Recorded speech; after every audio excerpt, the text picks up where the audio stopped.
Ladies and gentlemen, boys and girls, children of all ages, welcome to the Sideline Junkies Sunday Rise. Oh my goodness, starting your week off right, we have the correspondent, the gentleman Jack, the Midnight Rider, myself, the big guy KG, and we'll be joined by the boss BJ later. Gentlemen, how y'all feeling? Good morning. Man. Doing nice. Feeling good. Good. Let me see. No, we can't do that because we're gonna cover up Jack face. We don't want to cover up Jack face. Yeah, we do. Trust me. Dang. There you go. We're gonna scroll it. But before we get this thing started, click like and subscribe on YouTube. Follow us on Odyssey, Spotify, Apple Podcasts, iHeartRadio for the audio version of the podcast. Gentlemen, we ready to jump off in this thing because we got a lot to talk about. Yeah, let's go. Let's get it going, baby. And first up, Reese versus Clark. For those that don't know, for those that are uninitiated, ain't aquatic enough, Angel Reese took a hard foul. I mean, it wasn't hard, but it was hard, I guess. From Caitlin Clark yesterday, they called a flagrant 1, and then Angel Reese is hit with a technical because she kind of went after. Well, she didn't kind of go after Caitlin Clark. She went after Caitlin Clark, and it's become a lot of talk. And a couple of people had some things to say about it that weren't too pretty and things. But I'm gonna turn it over to you guys. I'll go last, but I'll turn it over to the correspondent first. What were your thoughts on this? I mean, I thought it was a basketball play. I mean, to be honest, Caitlin was really responding to Reese pushing the other girl in the back. You know what I mean? So she felt like that was aggressive. So she, when she dug in for the rake, if you will, it was it was hard, and I don't mind the call. I just don't understand the uproar. To me, it seemed like she was simply, kind of responding to what happened. She was defending her teammate in a way. Her teammate got, she was fouled. If you look at if you go back and look at the play, she was fouled too. Really, that play should have stopped there. So Caitlin aggressively and she should have contained herself, kept herself more composed, and she came in there with that hard rake, and I don't see why everything, this thing's all blown up like the way it is. But I'll defer to you guys to fill me in because I'm not, I love basketball, but I don't know what the ins and outs of it like you guys do. But I thought it was just a hard foul, and I'm fine with the flagrant. All the extracurricular stuff after that, I don't get it. I don't understand the uproar. Well, I feel the uproar is just the Clark Reese rivalry that WNBA, the media, the fans have created, and possibly Caitlin Clark and Reese have created. But anytime these two go head to head, there's going to be a microscope on it. I feel it was just a hard play. I mean, you're not giving up the layup, make them earn it at the stripe. I didn't see nothing flagrant about it, but you know how it is when you got Caitlin Clark involved with Angel Reese. There's going to be hoopla every time. So yeah, it was more who it was instead of what it was, right? Obviously, correct. That's what I see. And I expected it too. This being the first week of WNBA, I'm like, all right, what's the big headline gonna be? Because it was a great decision to have this matchup, the first game of the year for them two. That's what I take out of it, Midnight Rider. How about you, partner? If that's a flagrant foul, then every time I had 31 and we were playing 33 in my backyard or up at the court, I should have been getting some free throws or something. It looked like nothing to me. It just looked like a situation where I think Reese knows that where her bread is buttered at. To me, this is WWE all over again. This is pandering to the crowd. When you walk into a city and you say, "What's up, Iowa?" or you tell the people in Phoenix that they have the largest uses of cocaine in the country, it's Reese being a heel, and that's all this was. There was no need for her to get up and be that upset because nothing really happened. But if you want to keep the brand alive, keep the story alive, you got to feed the beast. And that's all she did this week. She fed the beast. I didn't see anything malicious. I didn't see anything out of character. And then the funny part to me was Caitlin Clark did it and just walked away. So you tell me who's the one seeking the attention. And that's all it is. It's Clark. Reese knows that her bread is buttered. Her game hasn't improved from what I've seen so far this early in the season. And she needs Caitlin to keep her relevant. Yeah. Uh-oh. I see the face. Let's go. Let's go, KG. We've talked about these ladies. This is what they're in their second year. So this is the fourth year. Going into the fourth year, we've talked about these ladies.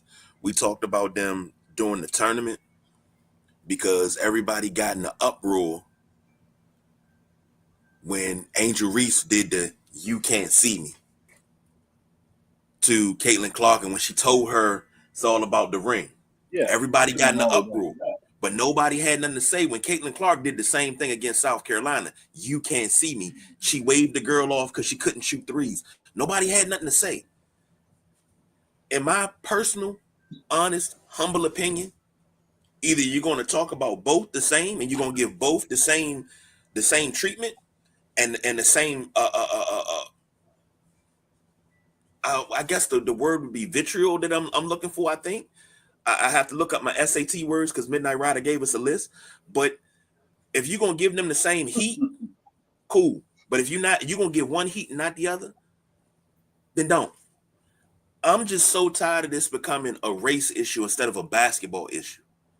It's not black versus white. When we step inside of those lines, I don't like you. If you foul me and I perceive that it's hard, yes, I'm going to go after you. After we're done, I'll dap you up and we'll be good. There's no hard feelings, but inside those lines, if you don't have that type of intensity, I don't want you playing for me. But to say, oh, well, now I agree with Keith. It was an in-game foul. I don't think it should have been a flagrant. When she went after her, okay, cool. You was a little upset about that. And especially anybody that doesn't get upset, you got a wide open layup coming and somebody fouls you. Whether it's hard, whether it's just a tap, it's just enough to get a foul call. Tell me that does not infuriate you. Put it to you this way. You on a breakaway and somebody catches up to you and they tap you. Like I'm not even talking like a hard foul. I'm talking like a literal tap. And they say, "Yo, ball." Tell me that does not infuriate you. You like, I don't want the foul. Nah, man, I call the foul. It's your ball. I fouled you. Same difference. Same difference. But everybody wants to sit here and they want to make it bigger than what it is. Oh, and RG3. Oh, Robert Yeah. Griffin III has so much to say. And he never has anything positive to say about certain people.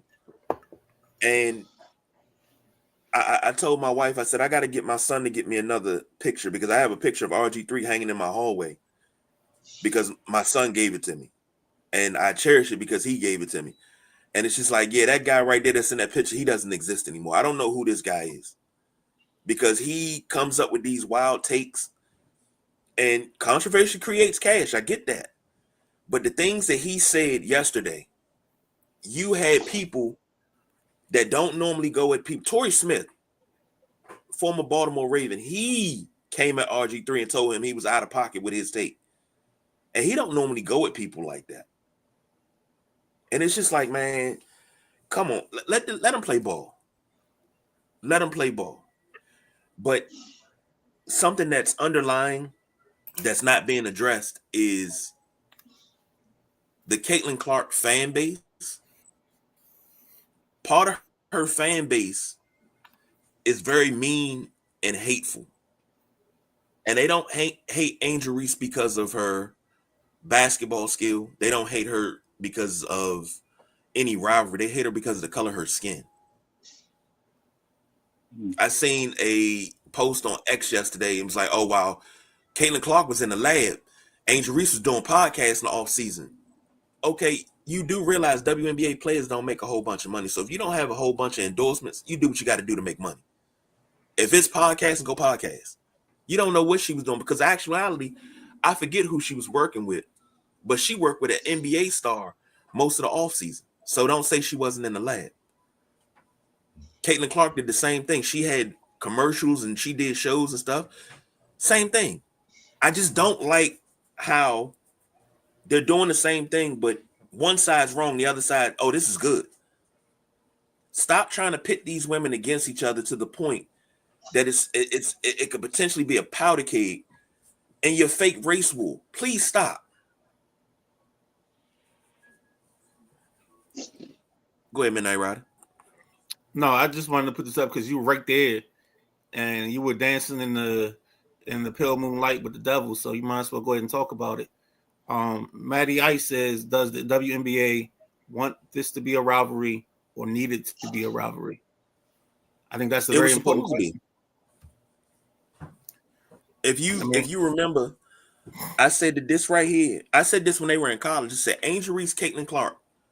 I said once they come out, and we can go back and we can talk about it. It was one of our March Madness shows. I said when they come out, they're going to be what the WNBA needs, because they're going to push ratings and revenue up. And what has ratings done since they came into the league? Went up. That's your Bird and Magic moment. You don't want them to really like each other in front of the camera. Behind the scenes, y'all do what y'all want. Y'all can talk, y'all can laugh, y'all can joke. Just don't let nobody see it. Keep the kayfabe up. That's all you got to do. Kayfabe. That's all you got to do, baby. This is their moment right here. This is your Magic Bird moment, because this league needs something to put them back on their feet. Lisa Leslie is gone. Cheryl Swoops is gone. Cynthia Cooper is gone. God rest Kim Perrot's soul. She's gone. My comments are gone. Dog. So you got to do something to make the league exciting now. We're going to have to put that in its own little corner. Every time you talk WNBA, you're the only person I know that brings up Kim Perrott. We can't have a conversation about the WNBA without you bringing up Kim Perrott. I'm going to keep her memory alive. She's one of the best point guards in the game. She's one of the best defensive point guards to play in the WNBA. She led us to 3 championships, dude. All I'm saying is you can't go a WNBA conversation without bringing up Kim Perrott. Man. She didn't turn the ball over. She played hella scrappy defense. Okay. She helped me fall in love with playing defense. I love it. And I'm going to forever be grateful to her. All right, here we go. Let's go. Perry jumps in. Perry's probably a happy man because his Knicks took out Jack Celtics, but we'll talk about that later. He jumps in with a Europe. He drops the dime that I thought KG was alluding to. She was working with Lisa Leslie all summer. They needed to be a rivalry. The roots are already there, just like Bird and Magic. And be real, Bird and Magic was steeped in the race, whether we want to admit it or not. All great points by the man Perry, the happiest man in the world, now that his Knicks are in the conference finals against the Pacers. Again, we'll talk about that later.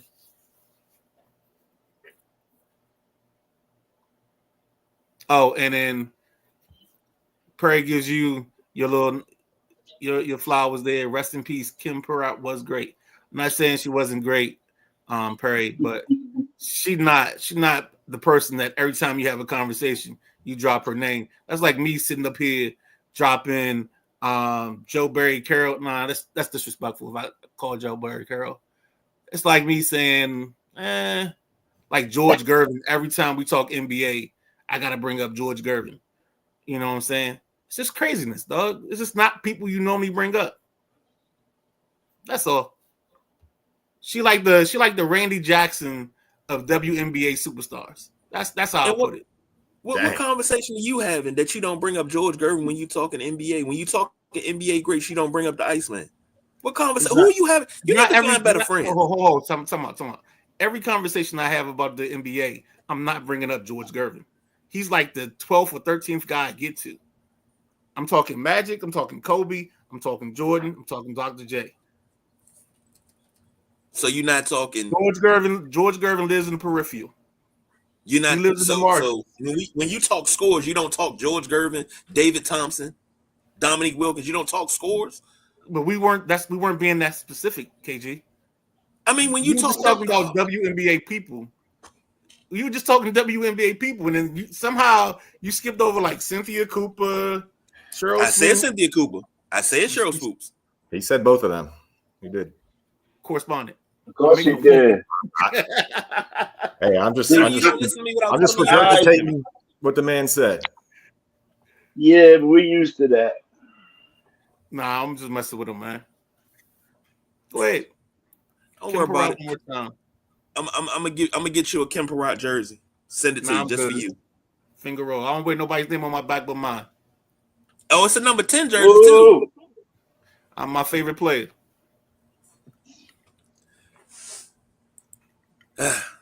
Where we going next? Hey, well, I was going to wrap it up. So we got to go PGA. No. Am I on mute? Nope, you're not on mute.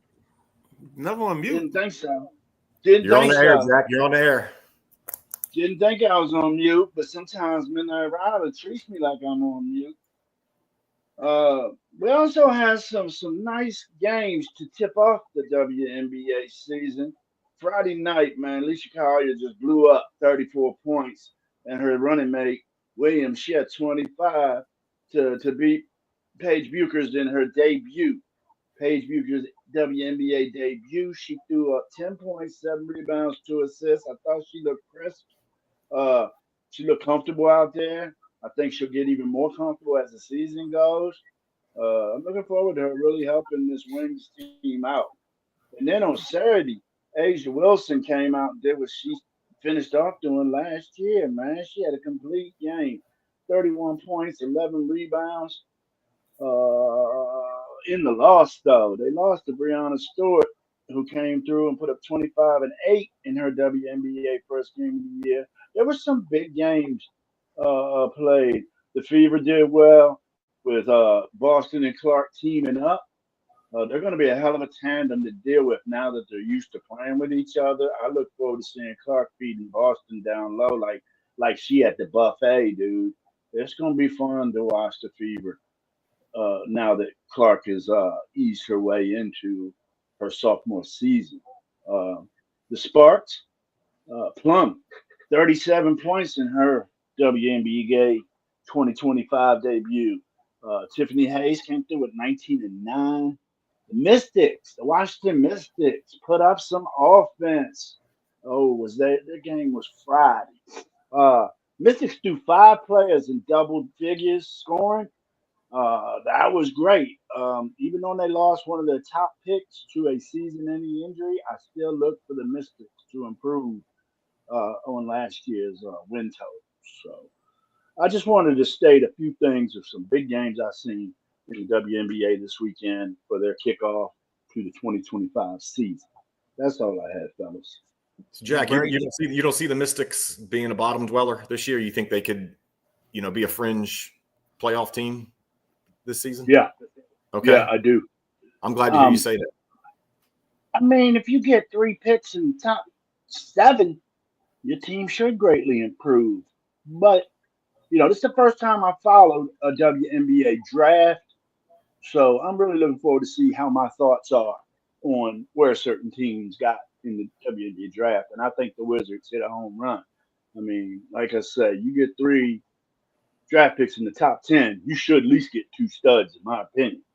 Yeah, I mean, as long as the coach can put it together and those pieces are they fit. If they don't, then Agree. we're looking at the other way. So I agree with you. Hopefully that's the case. We need a little juice. Mystics need a little juice, and this would be the perfect opportunity to do that. Yeah, the young lady Kiki Iferin, one of the draft picks that Jack's alluding to, she had a big night that night. And then not to cut off what Jack was talking about, but I think it was the young lady that scored 34. She had the record for the most points scored on opening night in the WNBA. And then later on that night, Chelsea Plum came back and scored 37 and broke the record that she just broke. So, yep, I got Plum on the sheet over here. Yep. I left out what Kelsey Plum did yesterday, 37. Yeah, man, that's why I'm your backseat driver, dog. I got you. Just stay in the back seat. But no, you couldn't leave out Kelsey Plum's great game. I thought a lot of people did some things good. I mean, Clark did what I think she's going to do. I think she can be a triple-double machine in this league. Let's hit these three comments because I still agree with you. Natasha Cloud is a perfect fit with the Liberty. I agree with that. Clark is surrounded by the best talent she's ever played with and the best coach she's worked with. Mm-hmm. If you remember last year, Jack, I told you that coach at Indiana wasn't going to stick around. It was like she had something for Clark. She just was against the hype and against the belief or her ability. And this team now looks like it's going to flourish. And then Perry says it's still Liberty and the Lynx in the finals. I think the Aces got something to say about that, but I haven't looked at the lineups as much and compared them, so I'll let Perry have that one. KG, back to you, sir. Oh, I'm sitting here. Did y'all get the J-Dub? He's checking in this morning. Oh, I missed that one. I'm sorry. I missed Sunday morning, J-Dub. Good morning, Jack. Perry said Teresa Witherspoon, Tina Thompson, Andrea Stinson. Good grief. Don't forget about Yolanda Griffith. That's another one out with the Sacramento Monarchs. Man, the names that I could pull out. Oof, we need to have a WNBA show. I can just tell you about the good old days. What's the Monarchs point guard that went to ODU? That was a stud. Tisha Penicheiro. There we go. What? I got to watch her on Instagram. I got to watch her in college because ODU was one of our biggest rivals. So whenever they came to town, I was there. Yeah, ODU had a guard in the early 2000s that I'm very familiar with. Went to Suitland and went to ODU, and it's actually my cousin. Oh, okay. So family shout out. If we shouting out WNBA players, then I need to shout out the young lady Teasley. I think her first name was Nikki Teasley. Nikki Teasley, one of the best handles I've ever seen from Southeast DC. Yeah. My her uncle, I think, used to work with my dad. So I used to hear about her the whole time through her high school years. So she was one of my dad's favorite players by association. She didn't go to Carolina. Where did she go to college at? North Carolina. She went to Carolina? Yes. So her and Ivory Ladder was down there together. Nah, Ladder came after. Okay. Ladder came later. Because Nikki Teasley, man, her handles was out of the world, man. Perry said, I'm sorry. No, that's me. That's a personal foul. I'm sorry. Flagrant on the Midnight Rider. Shoot 2 KG. I can't even run over there and get in your face now. Okay. I gotta get in the car and drive. Nikki McCray was one of my favorite. You know what? I enjoyed Nikki McCray when she wasn't in the Mystics jersey. I felt like being in the Mystics jersey, it held her back. She couldn't play her game. That's just how I felt about Nikki McCray. I loved her out of a Mystics jersey. Same thing with Shamik Holdsclaw. Out of a Mystics jersey, they played totally different when they weren't here. But I did love seeing Nikki McCray around town. She used to drive an NSX, and that was a very, very rare car. Still is. And seeing her, you knew it was her. Perry said Nikki Teasley. And Sacktown had Tisha and White Chocolate in town at the same time. Yeah. And Tisha Pinachero, man, she was another one with handles. And I always wanted to play pickup ball with her because I would love to go back door and catch that pass right there, lay that thing right in. That back up. Yeah, and man, with Tisha Pinachero, man, run that Princeton offense, we good. I see. This is the thing. What we doing here? What we doing here? I'm serious. My wife doesn't admit that she play ball, but I showed her tape from Pete Carril, and she told me straight up. She said, "That's the Princeton offense. I know what that is." I said, backdoor all day long. I said, "That's what got Georgetown to the Final Four." Perry said Natalie Williams. We was talking about the wrap up of the weekend, and then we talking about people that used to play in the league for like 15 more minutes. What we doing here? We're giving you sports content like you never get before, baby. Okay. I see what we doing here. I see what we doing here. Maddie said heading out to see some fam in Erie. Have a good show, guys. Just remember, let's go Canes. I'm still on that ledge, Maddie. So tomorrow at 5:00, you got to talk me off that ledge. Nah, actually throw that in the rundown too, because we need to talk about that. Because I don't like your opinion. And okay, we'll throw that in there. All right, where we going next?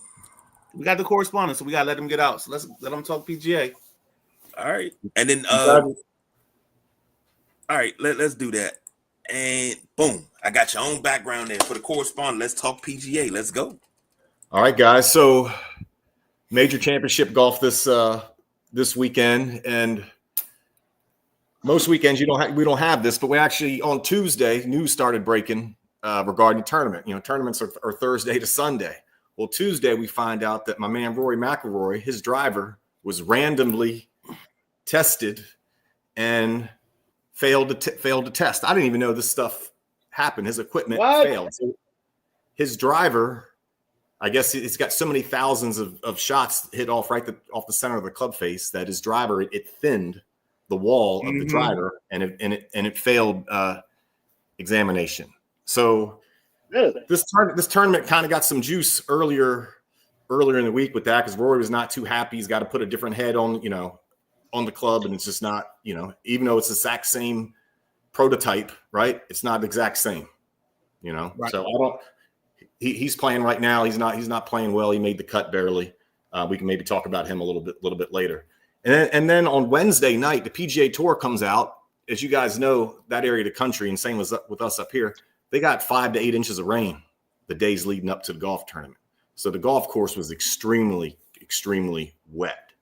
And unlike, other tournaments or even major tournaments, the PGA never comes out the night before and dictates what's going to happen the next day. If you guys are familiar with lift, clean, and replace, that's when you're likely to get mud on your golf ball and you're able to pick it up, clean it, replace it exactly where it lied, where it rested. So the PGA comes out and says, we're playing the ball down regardless, right? So a lot of the best players in the world aren't happy. It's hard to hit the ball down the middle of the fairway and have now with mud on your ball, you're going to hit it and you really can't control the ball. You don't know where it's going to go. So what happened was on Friday, guys, that leaderboard I thought it was a F1 results. I mean, if you looked at it, I didn't recognize, I did, but you're not gonna recognize a bunch of those names. There was no brands, if you will, on the leaderboard. And that was one of the reasons why the Bombers, hit the ball high and far, their ball was landing and getting mud on it. And some of the guys that hit the ball low and can flight their ball a little bit better, their ball was landing and the mud was falling off the ball by the time it rested.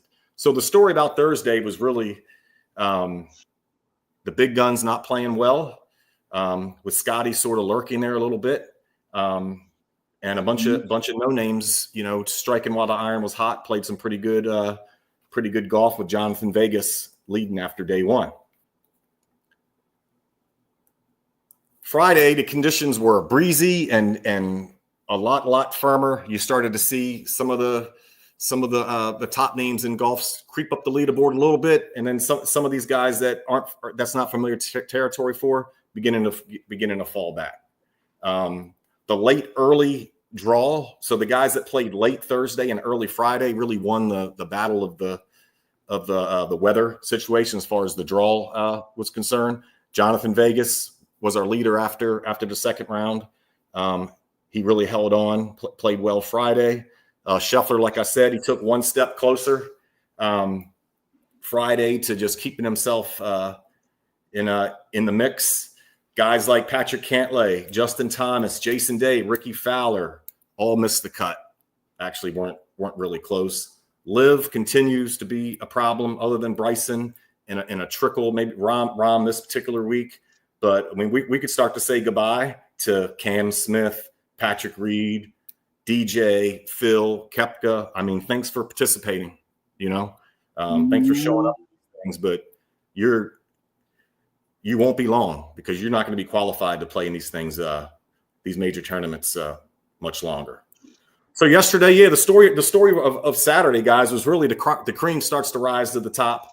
You guys familiar with what the Green Mile is in golf? Anybody know what the Green Mile is? The Green Miles are the last three holes at Quail Hollow.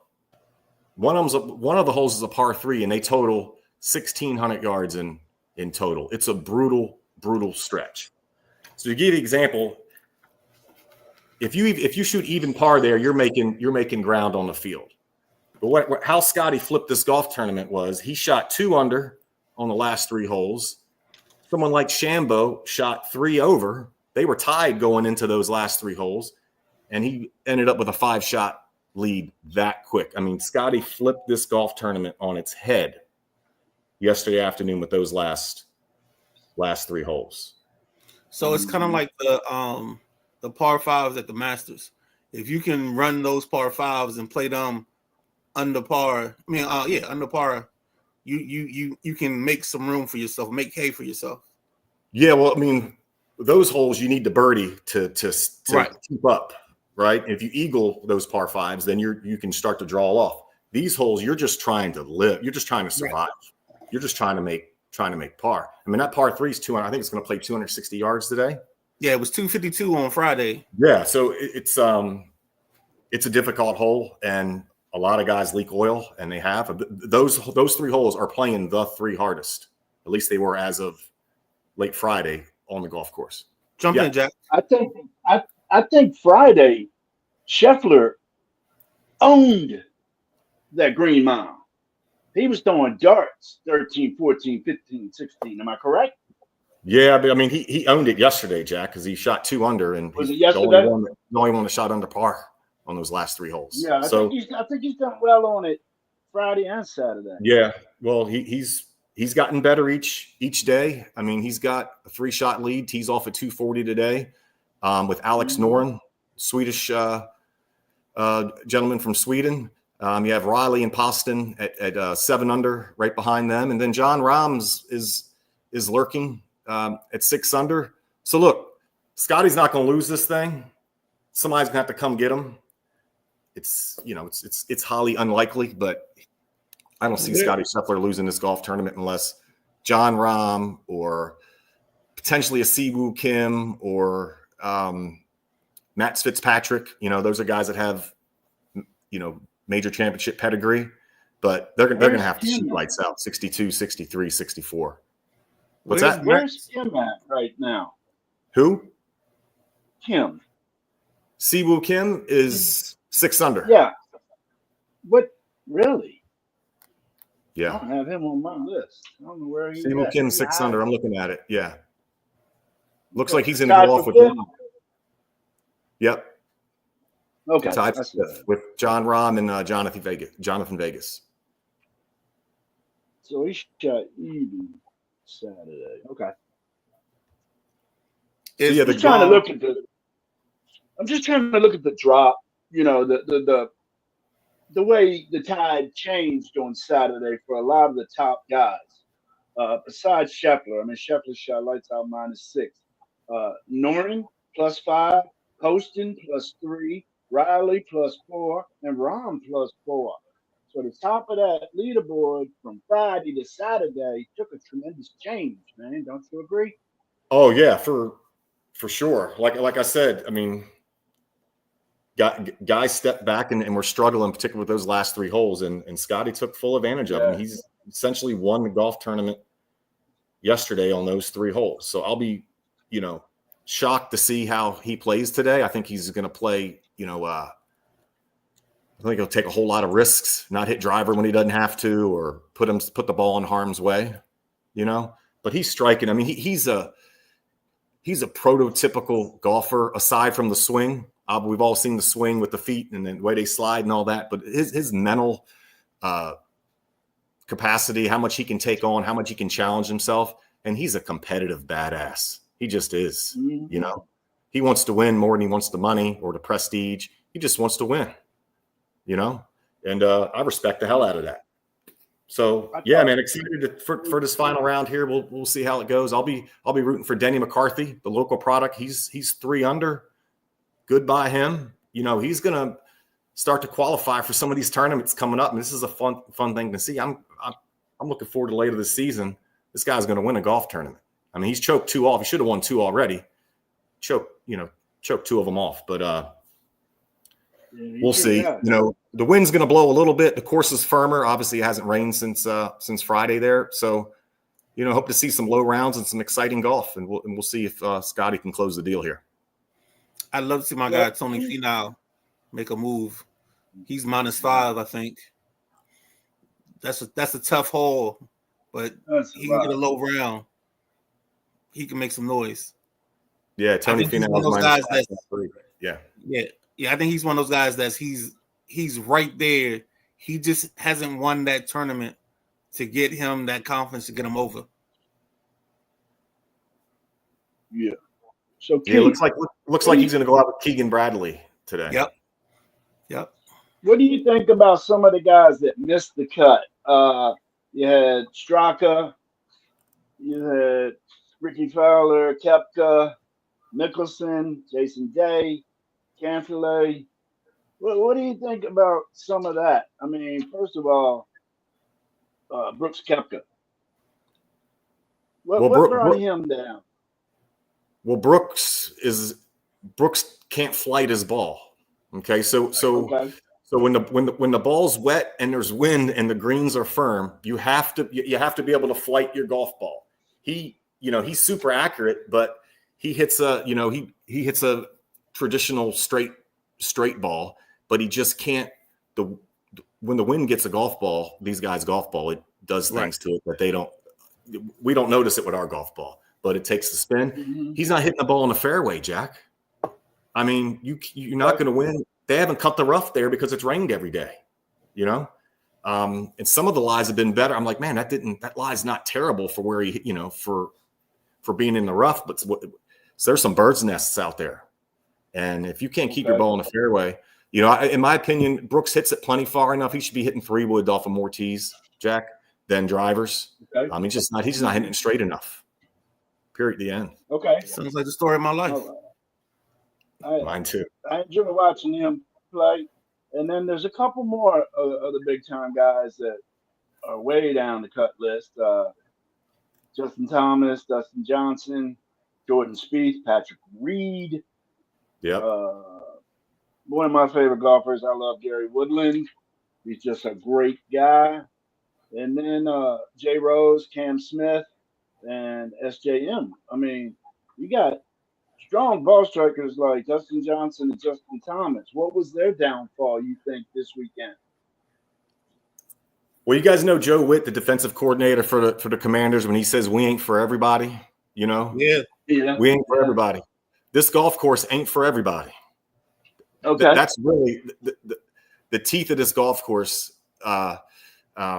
It's not for everybody. So, I mean, guys like JT, Spieth, Reed, like you mentioned, just not clean enough around the greens. I don't even see Justin's duffing, difficult pitch shots and things like that and struggling. Spieth's still not into full form. Even Oberg missed the cut as well. Oberg. So some of the best players in the world struggling, all for their own reasons.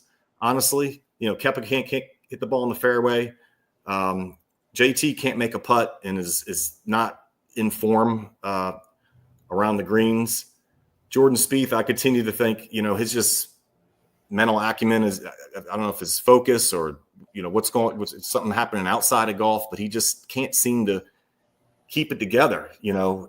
Can't string 2 rounds, 3 rounds together to find himself with a chance to win, or in the mix at least. So in the sidelines junkies world, we call that styles. We refer to it like boxing. Styles make fights. Yeah, that's exactly what you're talking about. Yep, for sure. And Roy's the same way. I mean, I think he's the most disappointing player this week. He's won multiple times on this particular golf track. Done very well. I don't know if the thing with the driver pissed him off and he was just off kilter with that, and that took him off his game a little bit. No excuses, but he hasn't played well. I mean, he struggled to barely made the cut by one stroke. So he's out there playing. He'll be done before Scotty probably even tees off today. I mean, that's the feel thing, though. Yep. Yeah. Who's your biggest surprise? And I'll tell you mine. Who's your biggest surprise this week? I'm probably going to say, I would have said yesterday, I would have said Max Homa. I mean, we're talking about a guy that was down for the count, and yesterday he laid an egg. I was looking forward to come on here and talk about Max Homa because I think he's a good dude and he does have a lot of golf game to him. For me, it's Matt Fitzpatrick. Okay, really? Former U.S. Open champion. He's from England. He's got mad game, mad skills. For whatever reason, the last 8 to 12 months, he's struggled, hasn't been able to bust a grape. So I like the way he plays. So I'm happy to see him tied for 8th. And then the other one is Rahm, I think, breaking through and playing well. He's hitting a driver straight. That's really his bugaboo, So he's hitting fairways. He's deadly. I mean, he's deadly from 200 in with his irons. He's not a great putter, but he's good enough when he hits it close enough to the hole to be in the mix. So who's yours? Vegas. I was about to say, gotta be Vegas. Because I had no idea who he was. Oh, I did. He's a guy. I mean, when he was a young gun, he was supposed to be the next thing since sliced bread. I don't think he's achieved as much as everybody thought he was going to achieve. Now, this is just my opinion. You can chime in later, but when I saw him Friday, I'm like, whoa, where's he been? And then when I saw him, Thursday, and then when I saw him Friday up there, I'm like, whoa, is he going to hold? Nah, he ain't holding this.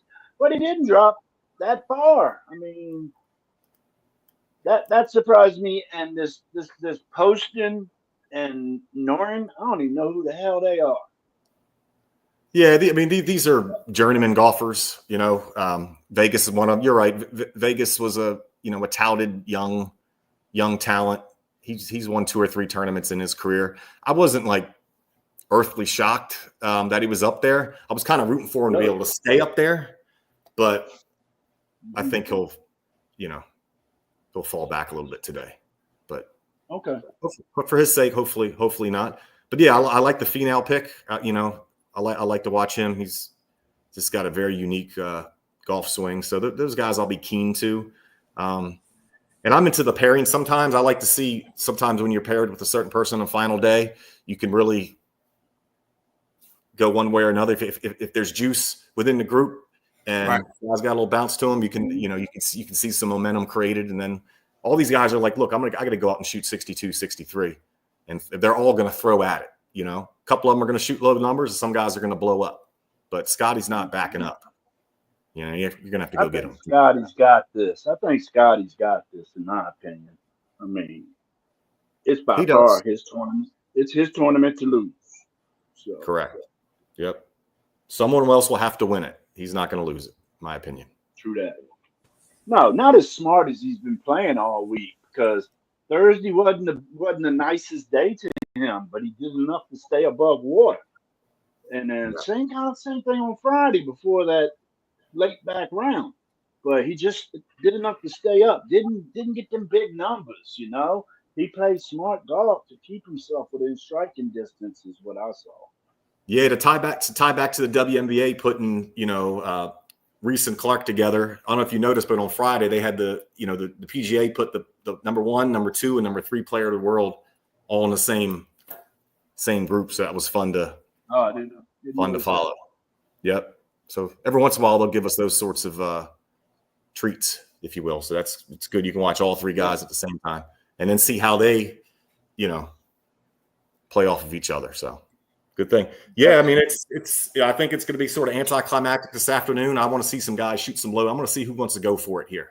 So on Tuesday, that's one of the things we'll talk about. Who was able to, throw something in the mid-60s up against the wall and to see if they can get level with Scotty at some point in this tournament and see how Scotty responds to that. You know, that's really the story of the day. Totally agree. At one point, it looked like it was going to be a battle of like 10 guys with 2 strokes between them, but then Scotty picked up there at the end and made a little bit more room in his gap. So it looked like it was going to be a genuine battle of 10 guys in 2 strokes, but it's still going to be a good battle, I feel. Agreed. Yeah, I'm still going to be glued to my TV here, watching this stuff. So yeah, Tuesday we could kind of, put a wrap on the PGA, and then we'll maybe set the table a little bit for the U.S. Open next month at Oakmont, right outside of the great city of Pittsburgh, Pennsylvania. What is it? Open, then the British? Open, and then the U.S. Open, and then the British, or they call it the Open. All right. Right. And that's gonna be at rural Portrush, and that's Rory's hometown. Yeah. So, but yeah, it's hard to believe that after today we're gonna be 2 majors in. That kind of sucks for a guy like me, for a nerd like me that loves golf. So. It snuck up on us. I didn't even know it was happening until Tuesday. Keep your guy on Denny McCarthy today. Let's see what this guy can do. I'd love to be able to mention him in a positive regard here. He's 3 under. I'd like to see him end up 7 under. Would be really good. Would be really good. I don't want him to back up. I want to see if he can take that next step. So. Yeah, that'd be nice to see. I mean, he's been hanging around up in the top 10s and stuff, it seems like. Yep. He is a great putter, guys. I mean, he doesn't have a prototypical golf swing per se, but he can roll the rock. Man, he can roll the rock. It's pretty. Beautiful putting stroke. So, yes. Let's do it. Right. Well, I just wanted to say this. And I sat here and I was quiet and I listened. I'm a fringe golf fan. I'm more of a see what everybody shoots and then watch on Sunday and see who moves up. I'm more of a video game golfer than a physical golfer right now. I'm trying to get out and be a physical golfer. But I say this to you, Keith. Yeah. I was just telling the boss BJ, I said, man, we've been doing this show since 2017. And I remember, hey man, let's talk the major that came up this week and let's watch that so we can talk about it on Sunday. And everybody was like, man, I don't know nothing about no golf, so I don't know how to talk. And we couldn't talk golf. And we didn't know anybody that could talk golf. And then it took a while, but here you are.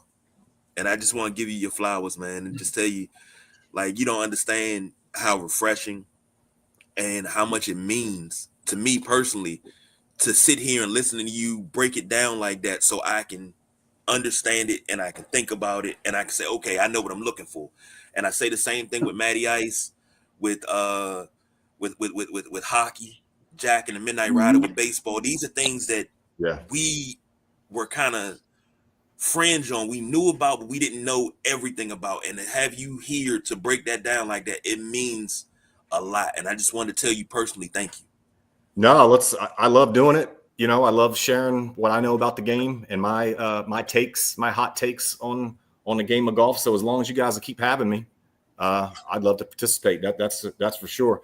And I'm going to be going to the BMW. It's up here in Baltimore County here, and maybe we'll do a live hit or something from the BMW Championship. BMW. I'll be on the course. Let's do it this way. Even if we don't do a live hit, let's do a video.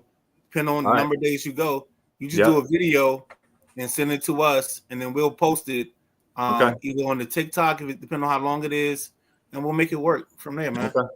Yeah. No, but I appreciate the kind words. Jack's a longtime friend of mine, and just we were talking one day, and I was like, dude, I know a little bit about golf. Let's talk golf, man. How come we ain't talking golf? And he was like, I'm gonna put the lamp on you. I'm like, all right, let's do it. So I'm sorry you had to be friends with him for that long. I apologize. Nah. I'm expecting an interview with Scotty Scheffler at the BMW. Chief. Oh, I don't have credentials unless you guys can get me credentials. Yeah, I can certainly. Tell me with the sideline junkies, bro.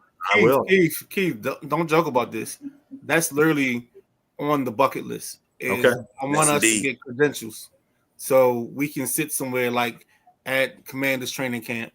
That's where I'm. So that's on the bucket list. And trust me, we're putting feelers out there to figure it out and find it out. That's awesome. I'm glad to hear it. As I always tell people, we like Kanye West. We do dope shit.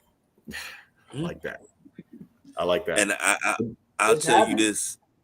I'll tell you this, Keith. You say as long as we'll have you, well, you got a seat and you got a shelf in the refrigerator. So nice. you got it. You like when same thing. We told Perry this plenty of times. You got a seat and a shelf in the refrigerator. Once we give you a shelf in the refrigerator, you can't leave. So bring your lunch. Bring your lunch. All right. Well, when you're ready to talk horse racing and NASCAR, let me know, because those are probably my next two real houses. See, now you said NASCAR. That's another thing. Me and BJ been talking about that for quite some time. Because we were talking, man, we got to get somebody to talk NASCAR. We need to talk NASCAR. We need to talk NASCAR. Did you see the race Saturday? We got to talk NASCAR. Yeah. Don't even say no more. It's already set up. Once we get in deep into NASCAR, we gonna have some conversations. I like it. You don't believe in I can talk NASCAR. Nah. This is what happens. Boogity. Who's your driver? I talk NASCAR. Nah, the funny thing is, the one time we talked NASCAR, I know the winner of the Daytona 500, and these jokers didn't talk NASCAR again after that. Oh, I see. It was like 2 years ago. It's good stuff. Oh, you know what? Okay. Yeah, what? No, I don't know. Okay, I'm dead serious. We talked NASCAR. I told you who was going to win the 500. And then after that, you said nothing else to me about it. You got that right. What we doing now? Talking about Purdy getting the bag. All right, guys. Correspondent, I'm out. Thanks for having me. We'll talk Tuesday, right? Midnight Rider? Yes, sir. Yes, sir. All right. Have a great link. Enjoy the golf. See you. Just save that link. Hey, Tuesday, you save that link. He gone. Hey, let him know Tuesday. He's sticking around if he can. Okay. Maddie said he got a whole segment for me on Monday because, talking me off the ledge. We're going to get to that a little bit so I can let my thoughts be known and why Maddie needs to talk me off the ledge. The boss BJ checking in. Where we going to go next? The boss get his ass in here, man. He coming. Come on, big. Where we going to go next? We're going to talk about Purdy getting that bag? That's what Jack I want to talk about. All right, Brock got paid a Purdy penny. I like that. I like that. It was nice. See what you did there. That was nice. Oh man, Friday You've been night. waiting on that all show. I have been. This Brock Purdy contract, 5 years, $265 million extension. Let me find. Here we go. Great. I'm sorry. I'm on my whole different Miss Purdy thing. My bad. I'm sorry. Let me ask y'all a question.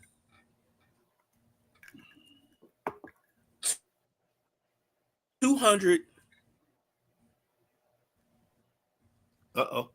And what did I say? 200 what? 65 million? And that goes through the 2031 season. That's his extension. Mm-hmm. It is guaranteed. I'm looking for the guarantee. 181 of it is guaranteed. That's a total guarantee. Damn. Brock Purdy, 7th round draft pick. Mm-hmm. And he got this type of money. Mr. Irrelevant. I'm gonna ask him. Yeah, and I think he's probably the most successful Mr. Irrelevant of all time. Oh, apparently. No doubt. But let me ask you, doubt. gentlemen. I'll start with Jack, then go to the Midnight Rider. Do you think San Francisco overpaid? That's hard to say the way these damn contracts fluctuate, man. It's hard to say, did they overpay? I mean, because the next guy's just going to get even more. So I think he got what the next step was. I still don't get into this extension stuff. Play your contract out. When it's over, renegotiate.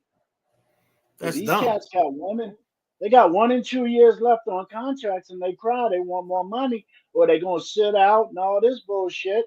But you under contract. That's dumb, Jack. What are you, Dallas? I'm just saying, man. No, What's the reason you signing the contract in the first place.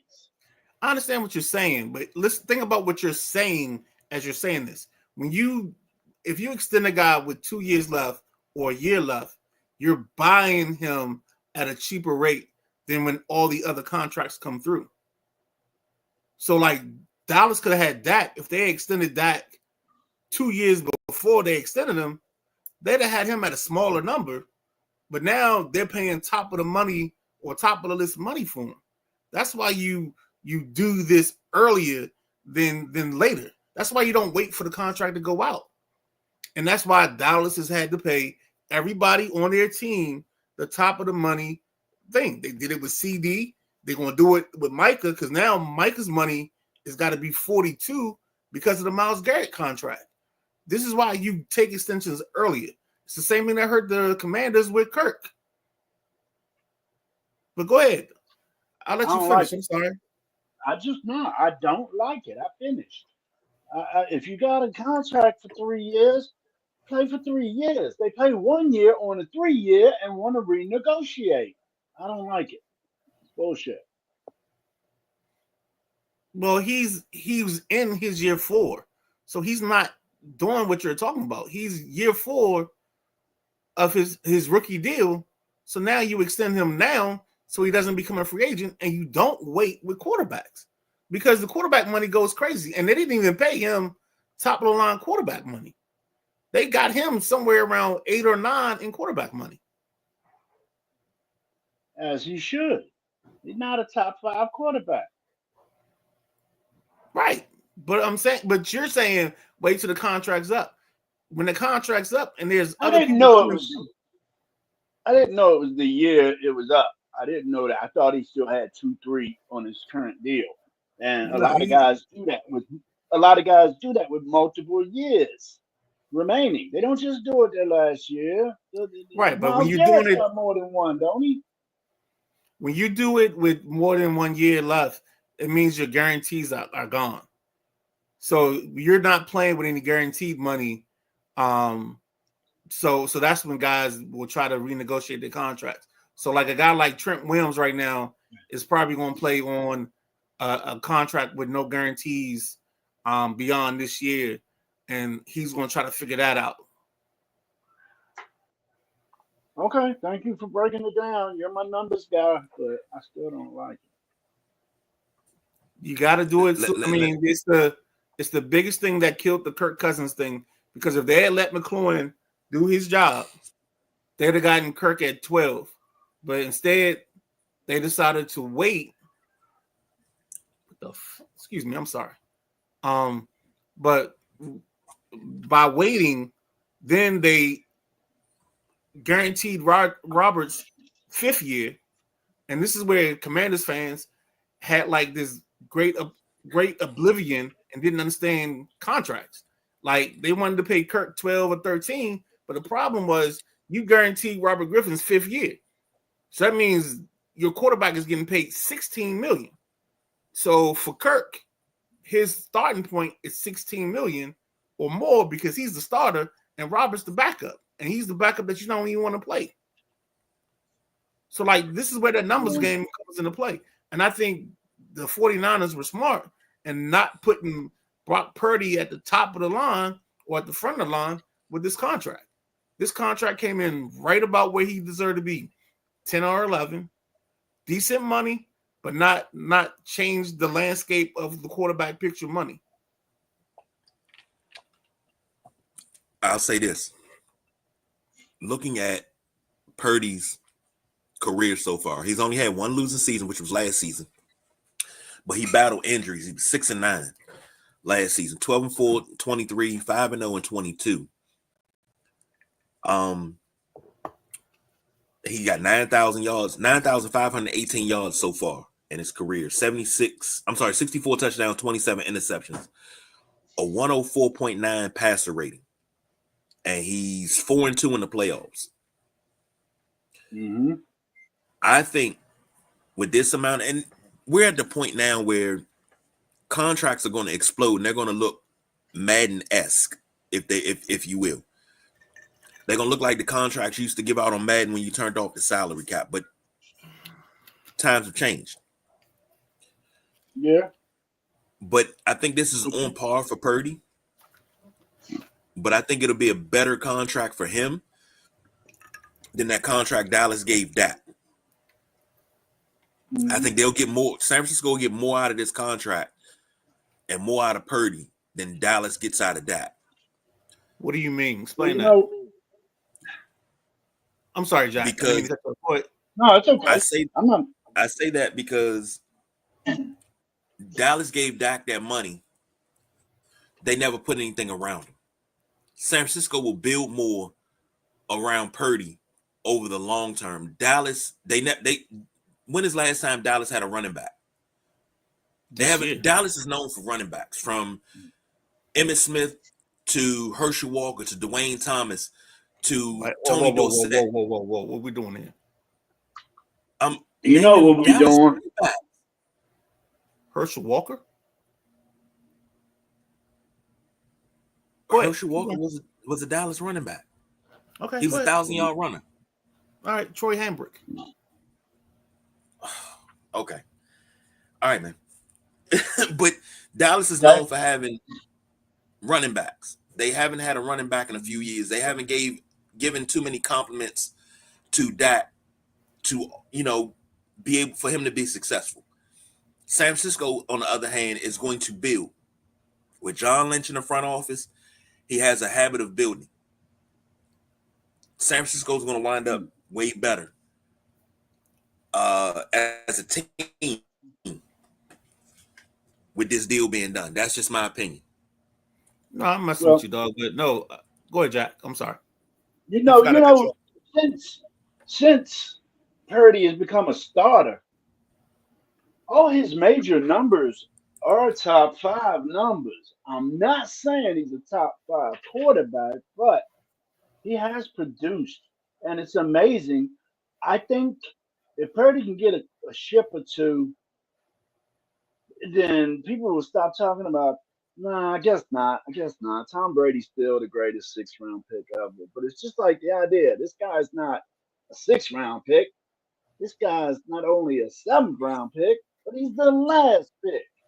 And I just think that alone is amazing that this quarterback is getting this kind of performance, this kind of payment. And just, I think it's amazing that the last guy picked in the draft is picking up $265 million bags. That's awesome. No, I mean, I think we're go ahead. Go ahead, KG. No, you go ahead. You go ahead. I want you to see that on the screen. I ain't reading that yet. You go ahead. You go. No, you go. No, I just think, I mean, we talked about this last year. I told you that Dallas didn't have a back that I think it was probably the last 2 seasons that could make a difference when it came to short yardage. They didn't have anybody to get them the tough yards. And I think this year, this version of the Dallas Cowboys, I think we're being a little lazy in our analysis of this team because they went out and got Javonte Williams, that used to be a running back at Carolina. He played at Denver. He's 2 years removed from knee surgery where he had 3 different ligaments that were all jacked up.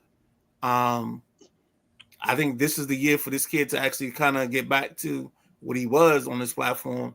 They went out and got the kid from Texas. His last name is Blue, and that kid is a burner. I think this is the best Dallas backfield that they've had, and I think this is the best weapon group around that they've given him in many years. Because with the tight end they have, can't think of his name right now off the top of my head. And then you got Pickens, and then you have CD Lamb. I think this Dallas offense is going to give you something to worry about. I think Dallas's problem is going to be, can they stop the run on defense? And that's the topic for a show later on in the summer, when we talk about teams' faults. Like, what's the fault that you see in these teams going into training camp? So I think training camp reports in July.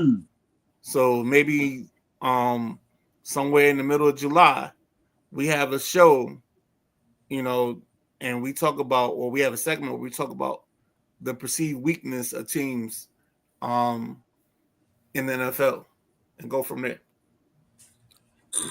Now, Xavier came in. Didn't Dallas trade Walker after he had a good season? He was the best player on their team when he got traded at the time. But it was the greatest train robbery in NFL history, and it turned Dallas into a dynasty. So don't sleep on Herschel Walker. But I will say this, Midnight Rider. We talked about it ad nauseum, that Dallas not having a running back to get the tough yards and things like that.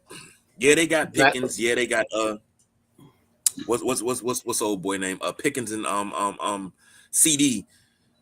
Get that. I got that. Yeah, because then that pushes the kid Toller to his natural spot as the third third receiver on that team and pushes him into the slot. And the tight end is Ferguson. I thought that was his name, but I didn't want to say it without confirmation. Right, I thought it was too, and I did check. That's why I did it, because I know you. Yeah, they got a boy named Shoemaker also playing too. Go ahead, big guy. No, I was gonna say I've never Dallas's running backs, they haven't had a good running back tandem since Zeke and what was the other cat name? One that broke his leg. Cat that broke his leg. 2020. God, I can't think of his name right now. All I keep saying is Tony Parker, and it's not Tony Parker. Nah, Tony Pollard. Tony Pollard. Yep. That's the last time they had a good running back duo that was actually pretty scary. They let Pollard walk. As they should have. You know, I was against it at first, but they let Pollard walk. And then once they let him walk, I was like, okay. But Midnight Rider turned out to be right because he really hasn't done much. I told you he should walk, and the person they should have drafted in that draft was Zach Charbonnet.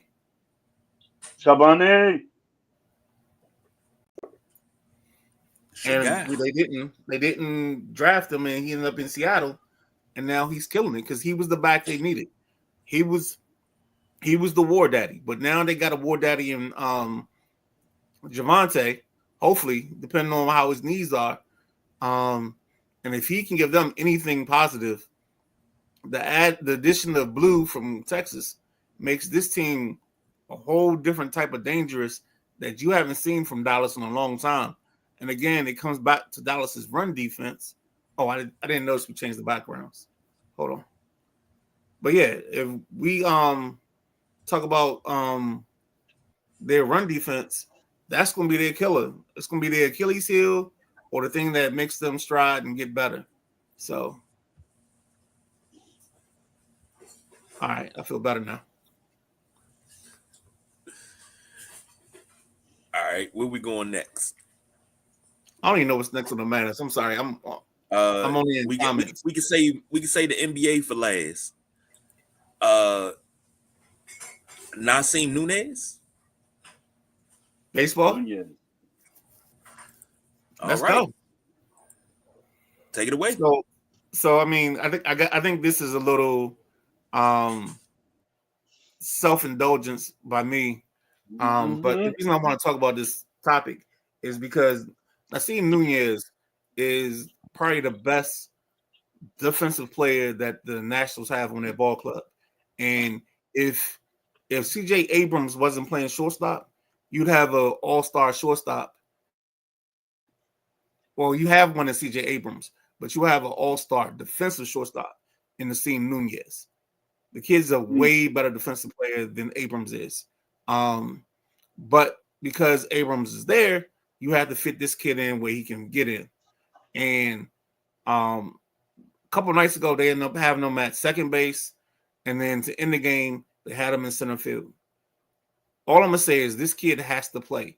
This kid is right there for them. And since their center fielder can't hit his body weight, and he's just a defensive guy, I think maybe the move is to put Nunez in center field. Whoa. Maybe the move is hold on. Jacob Young. Jacob Young can't hit his body weight. And he only 195 pounds. You tell me how that's a good thing. Nunez buck 65. They get no offense from this. The kid's only hitting 165 because he only had like 13 or 14 at bats. This kid is all energy.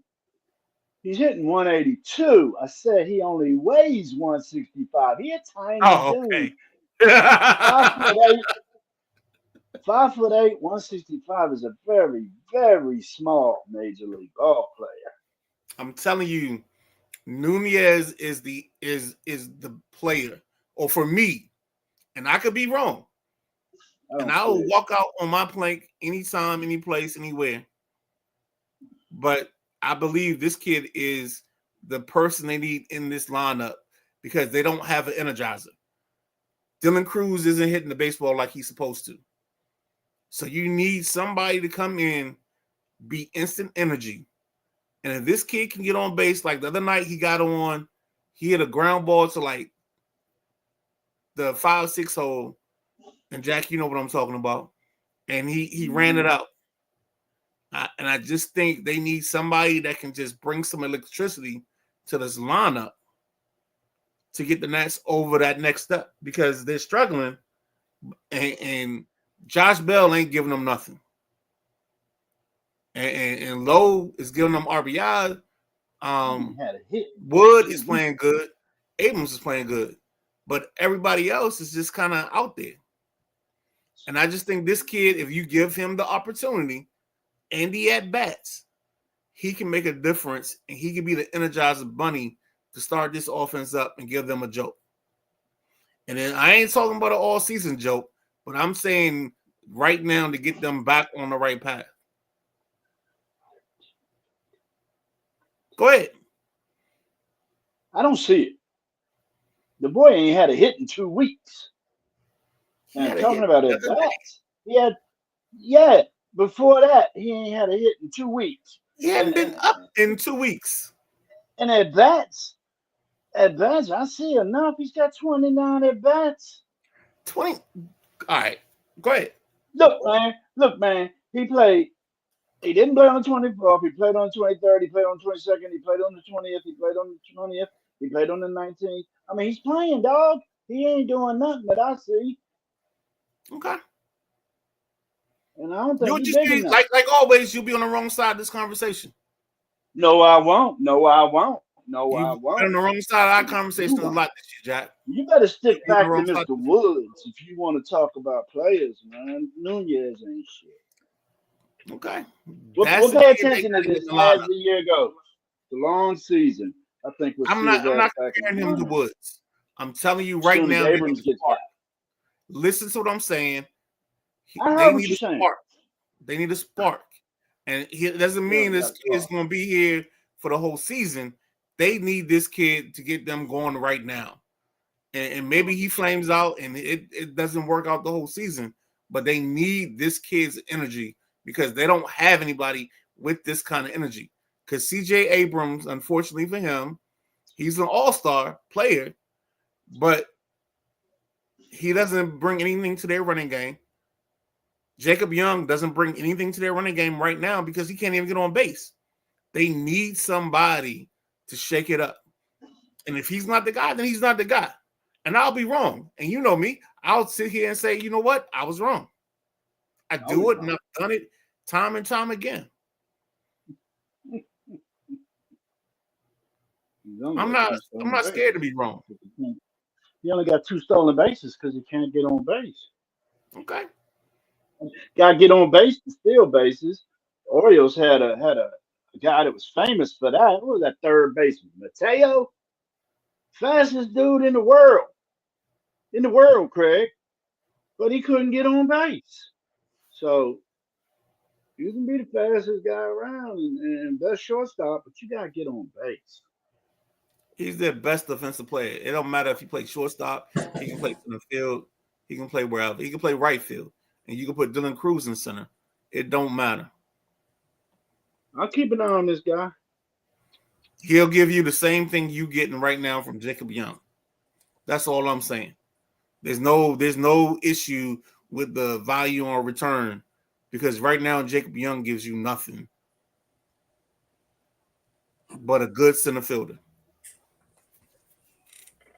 Isn't that good? Hey, I think Nunez can do the same thing and possibly give you more at the plate. And this is probably a Midnight Rider Island. I don't care. We can go to Midnight Rider Island. Fantasy Island. Yeah. It's the plane. The Plane, boss, plane. Plane. The plane at Midnight Riderville. Well, next up, why I'm on the ledge. Let's go. Yeah. Okay. For those that don't know, I'm a Caps fan. I've been through the dark days, the choking dog era. And the Caps lost to the Canes. What they lost? 4-2? No, it was a gentleman's sweep. 4-1. Okay, 4-1. Caps lost. Yeah, they got that 4-1. net. And I sat there and I looked at the screen and Maddie made a post and I said, "Hello, darkness, my old friend. The choking dogs have returned home." Midnight Rider does not like me saying that. He does not like my take on that. It's just how I feel. You can't tell me that after winning the Stanley Cup, what was that, 19? I think it was 18. I think the Nats won in 19. So 18? we're talking 7 years removed from a Stanley True. Cup, and we haven't sniffed one since. Right. But with your talent, you weren't going to sniff one. A lot You of got people a team this year that overachieved on so many levels. You had Connor McMichael have a career year and be a 30-goal guy. You had Tom Wilson be a 30-goal guy this year as well. You had Alexi Protas, who was a throwaway, be a 25-25 type of guy for you. So when I say I don't agree with you saying they're choking dogs, because they weren't choking dogs. They outkicked their coverage to begin with. You know what I'm saying? They came back to the pack, and then the problem was how we always talk about it: styles make fights, and I think they just ran into the wrong team. This is why I don't like the way the NHL has its playoff set up, because you get these matchups where you get the teams that probably should be facing each other in the conference finals playing each other at the second round. I And agree. that's the key to the whole, like, which I call the choking dogs era, is really that the NHL choked out because if the Nats were 1, the Penguins were 2. Or if the Penguins were 1, the Nats were 2. And with their structure of the playoffs to create rivalries, what they did was they choked out the 2 best teams by making them face each other in the second round and not in the conference finals.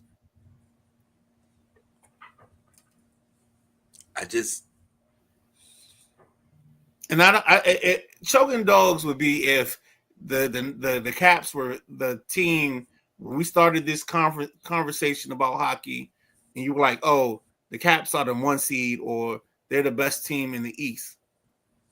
That didn't happen this year. The Caps end up becoming the best team in the East because of their play, but not because of anything else. And that's why I don't give that choking dog thing like I don't think that's the case, because I think they had this thing where they didn't have the expectations. You can't, if you don't have expectations coming into the season and then you end up the 1 seed, then you outkicked your coverage.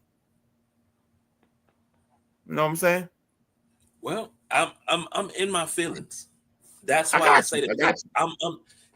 You, Jack, any Cap fan that's listening, we lived through the George McPhee era where he put together some vicious teams that could never get over the hump.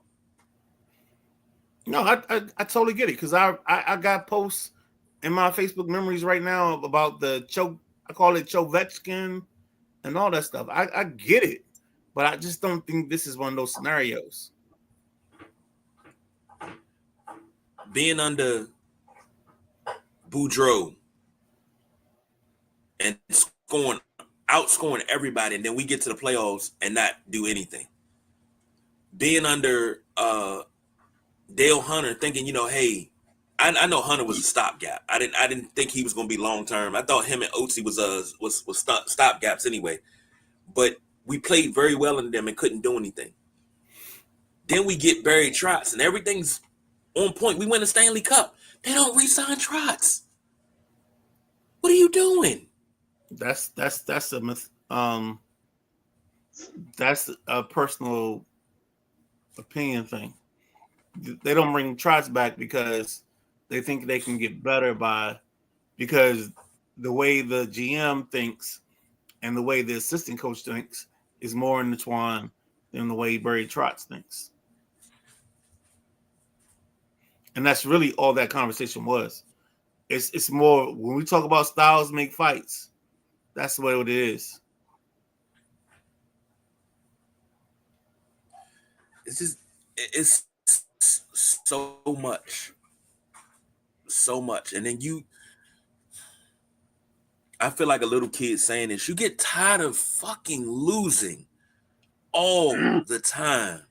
You get tired of losing. You get tired of watching the Caps lose. At one point in time before the previous season, you got tired of watching the Commanders football team Redskins lose because you're not used to it. You get tired of watching the Nats lose. You get tired of watching the Wizards lose. You get tired of it. It burns you out. My grandmother used to always say you can't win them all. And I used to always say I don't want to win them all, but I want to win sometimes. And like I said, I say that and I feel like a child because it's like, I've grown up to these teams losing.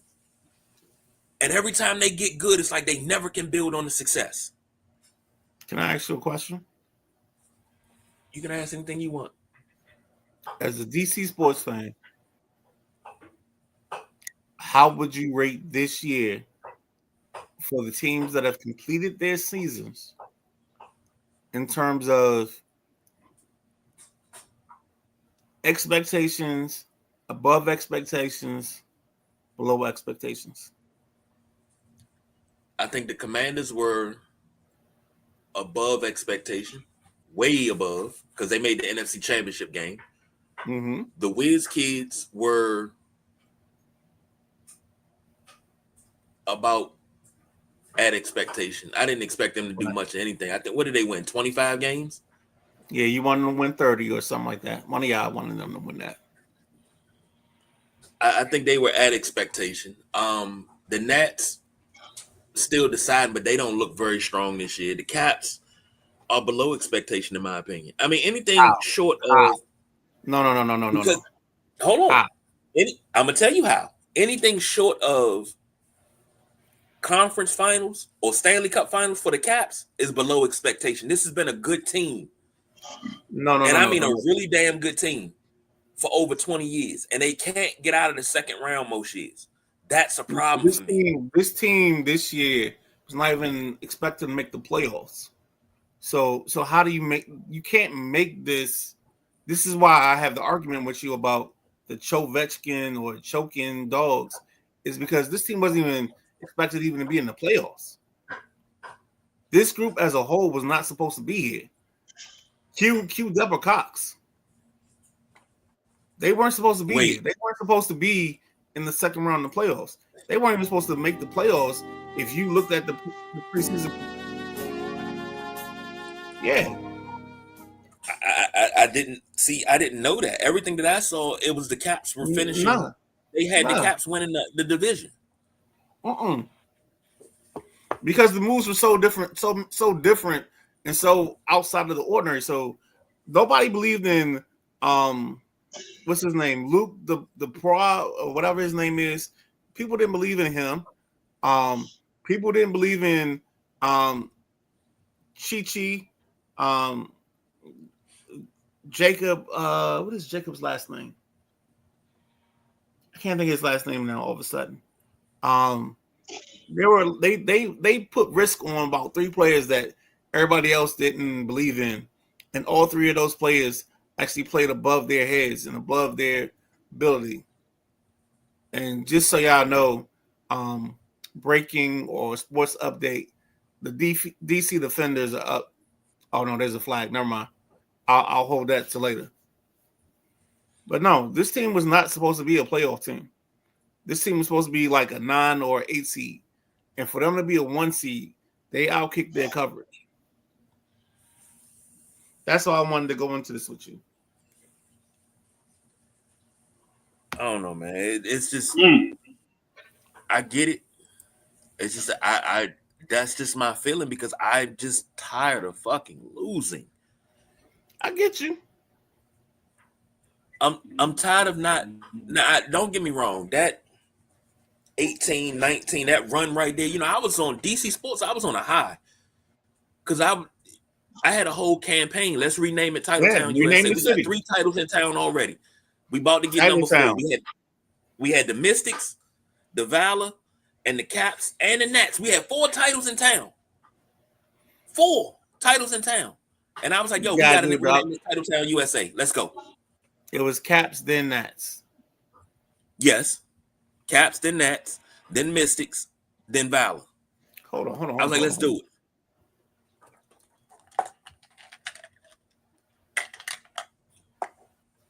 Let people see the background. Let's do it. So, you know, that's just how I felt. But moving right along, let's get to this NBA so we can get out of here. All right. Nuggets and Thunder. No. That's not dance around the ball. Trust me. It's a method to the madness. Okay, go ahead. You got to have your salad before you have your main course now. I got you. I apologize because I act like you don't do this on a regular basis. My apologies, sir. I know, right? The Nuggets 119, Thunder 107 series tied at 3 games apiece. This is to go to the conference finals here. For the Thunder, Chet Holmgren, 19 and 11. SGA gave you 32, 10 from Dort, Caruso, and Carson Wallace. That's 10 apiece. For the Nuggets, they went with a short bench. Aaron Gordon was limited because of a hamstring injury. He gave you 5 points, 7 assists, and 7 rebounds in 38 minutes. Michael Porter gave you 10. The Joker gave you 29, 14, and 8. Jamal Murray, 25. Braun, 23. Strother gave you 15. Russell Westbrook gave you 8. I'm still trying to figure out this conundrum of why is Russell Westbrook only playing 17 minutes, 16, 15 minutes? Why is he not getting 25, 30 minutes to give these guys a spell so the starters don't have to play so much because you got a score on the floor? Because he stinks. I don't understand that part with the Nuggets, but Game 7 is coming up. Because he stinks. When is Game 7? Game 7 is today at 3:30. Ryder said he stinks. Because he stinks. Because he I stinks. heard Ryder say he stinks. So that's what I heard Ryder say. Westbrook ain't giving you what Westbrook can give you, and teams know they're gonna just let him shoot. I think you forget the days of when the Lakers played them in the playoffs, during the COVID joint, and we basically put an orange cone out in front of Russell Westbrook and told him to shoot over that when he was with Houston. We didn't care about Russell Westbrook scoring. And I understand you're a fan and you love the guy, but he can't shoot. Like if it's 2 a.m. and the dark lights just turning on, he ain't the guy you sending in first to bag you some honeys, so y'all can go home with something. That ain't him. That ain't his game. He says he can't shoot. Yeah, that's what Perry said. Perry said, we'll call Nugs, but they need Gordon, and Gordon is injured. He said because Russ can't shoot. Yeah, I don't want Russ to be a shooter. I want Russ to be, when you got Joker off the floor, even though Joker plays in the perimeter, he plays back to the basket. Joker is a traditional pivot man, if you will. And that's why I love his game, because he can play back to the basket. He can face up to the basket, and he can stretch it. I love it. But when he's out of the game, I need Russ to attack the rim. That's all I need Russ to do. I don't want you shooting jumpers. I want you to attack the rim. But ain't nobody guarding him. That's the problem. Ain't nobody guarding him close enough for him to get to the rim. They sitting in the lane. They daring him to shoot.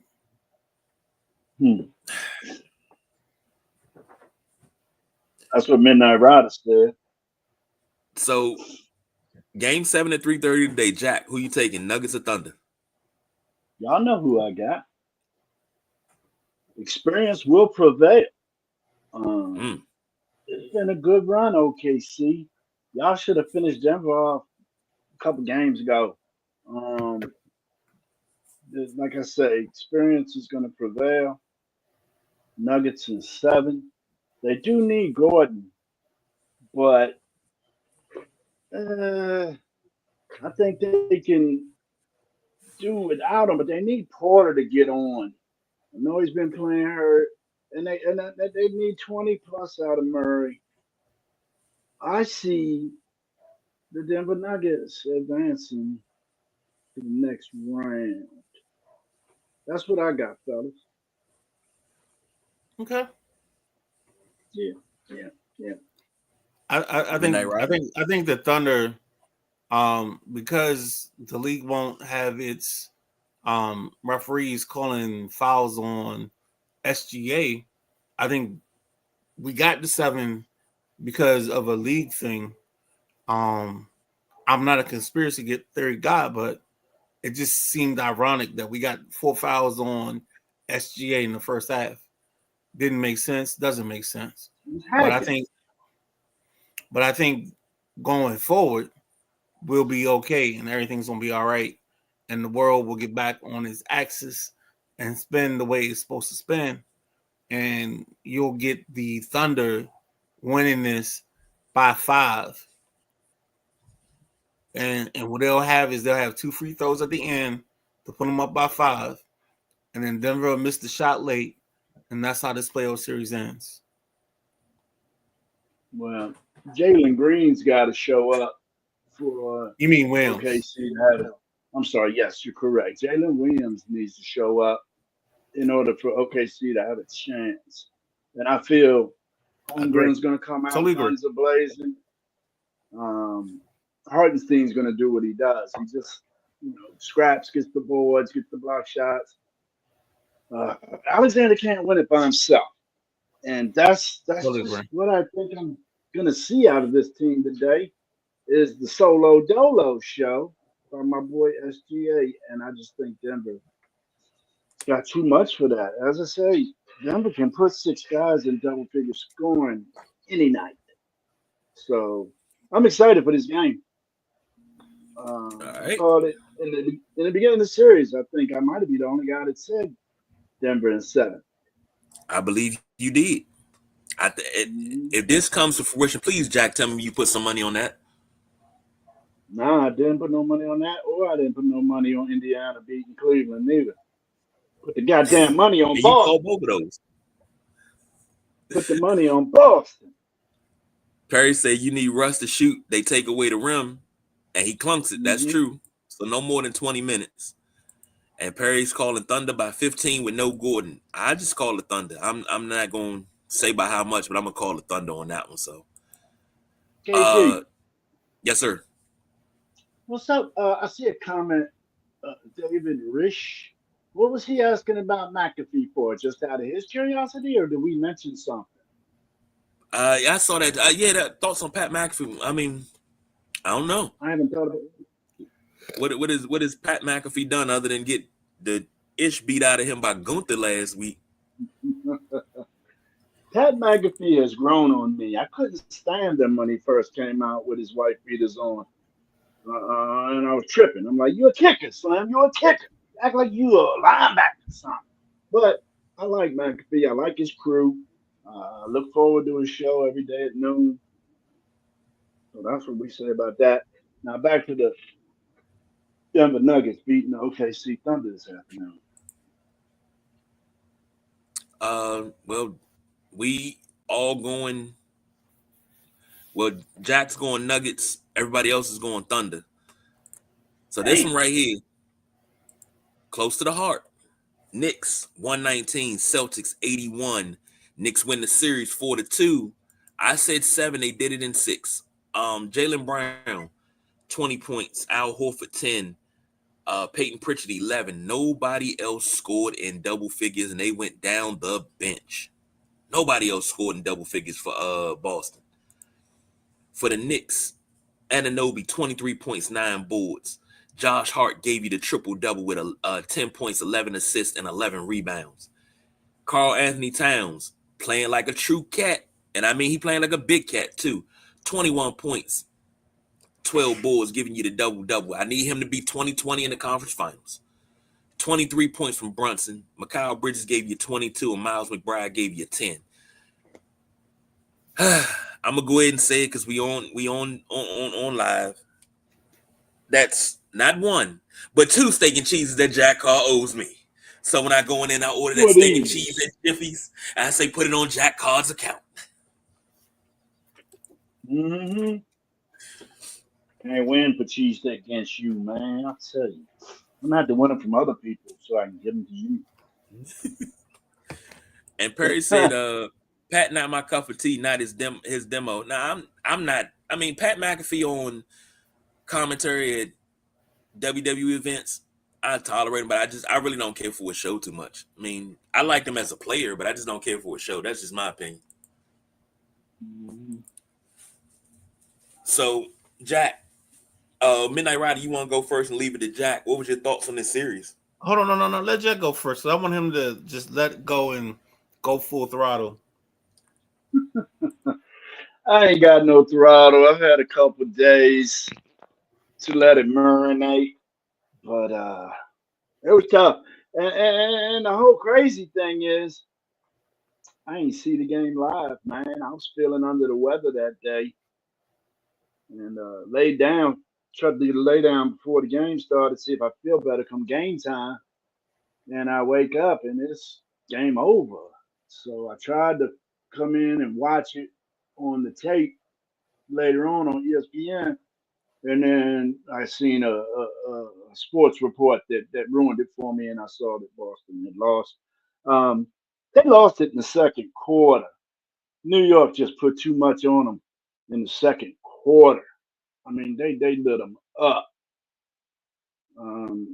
It's just you lose your star, and I'm not pinning this on that because we lost two big games to New York when Tatum was in the lineup.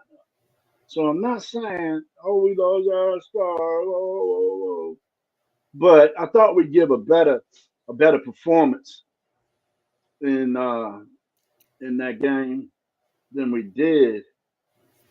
I think Missoula's got to really retool what he does because this team lives and dies by the three.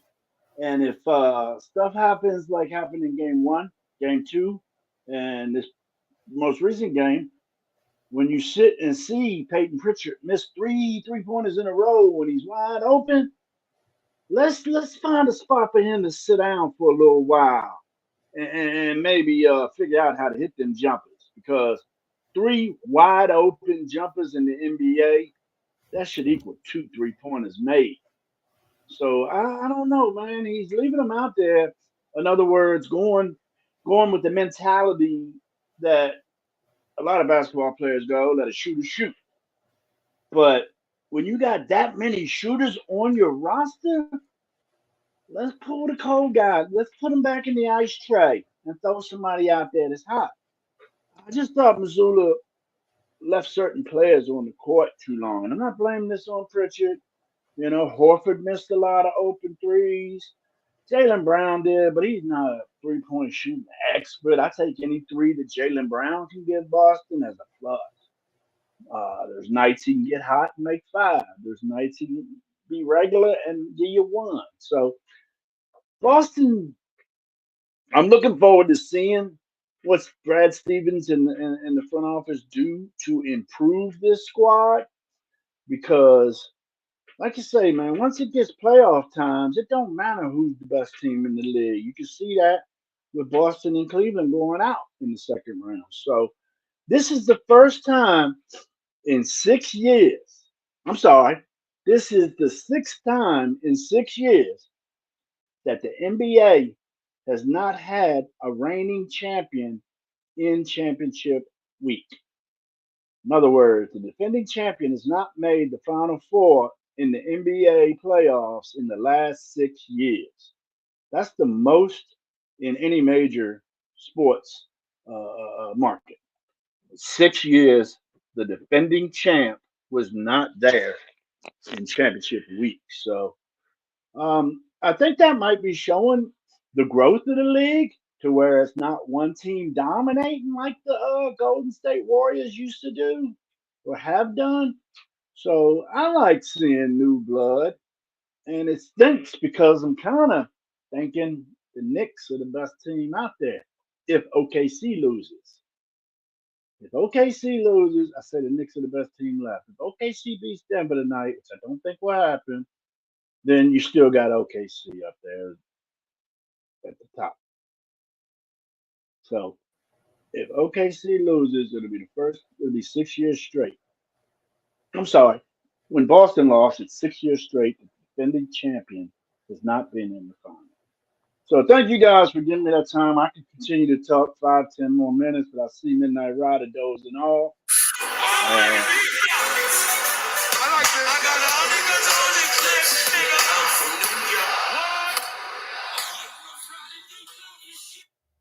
Yes, baby, New York representing. I do. No, no representing. For the Timbs, baby. It is fun watching all them old school heads. Even they had some like Carmelo. They had what's Johnson. That point guard? The point guard, the New York point guard. Oh, what's his name? Marbury. Oh, Marbury. Marbury was there. Marbury's New York City. So excited. They're all so excited, man. And when you ain't been to the championship since the 90s. I get it. Don't do that to them.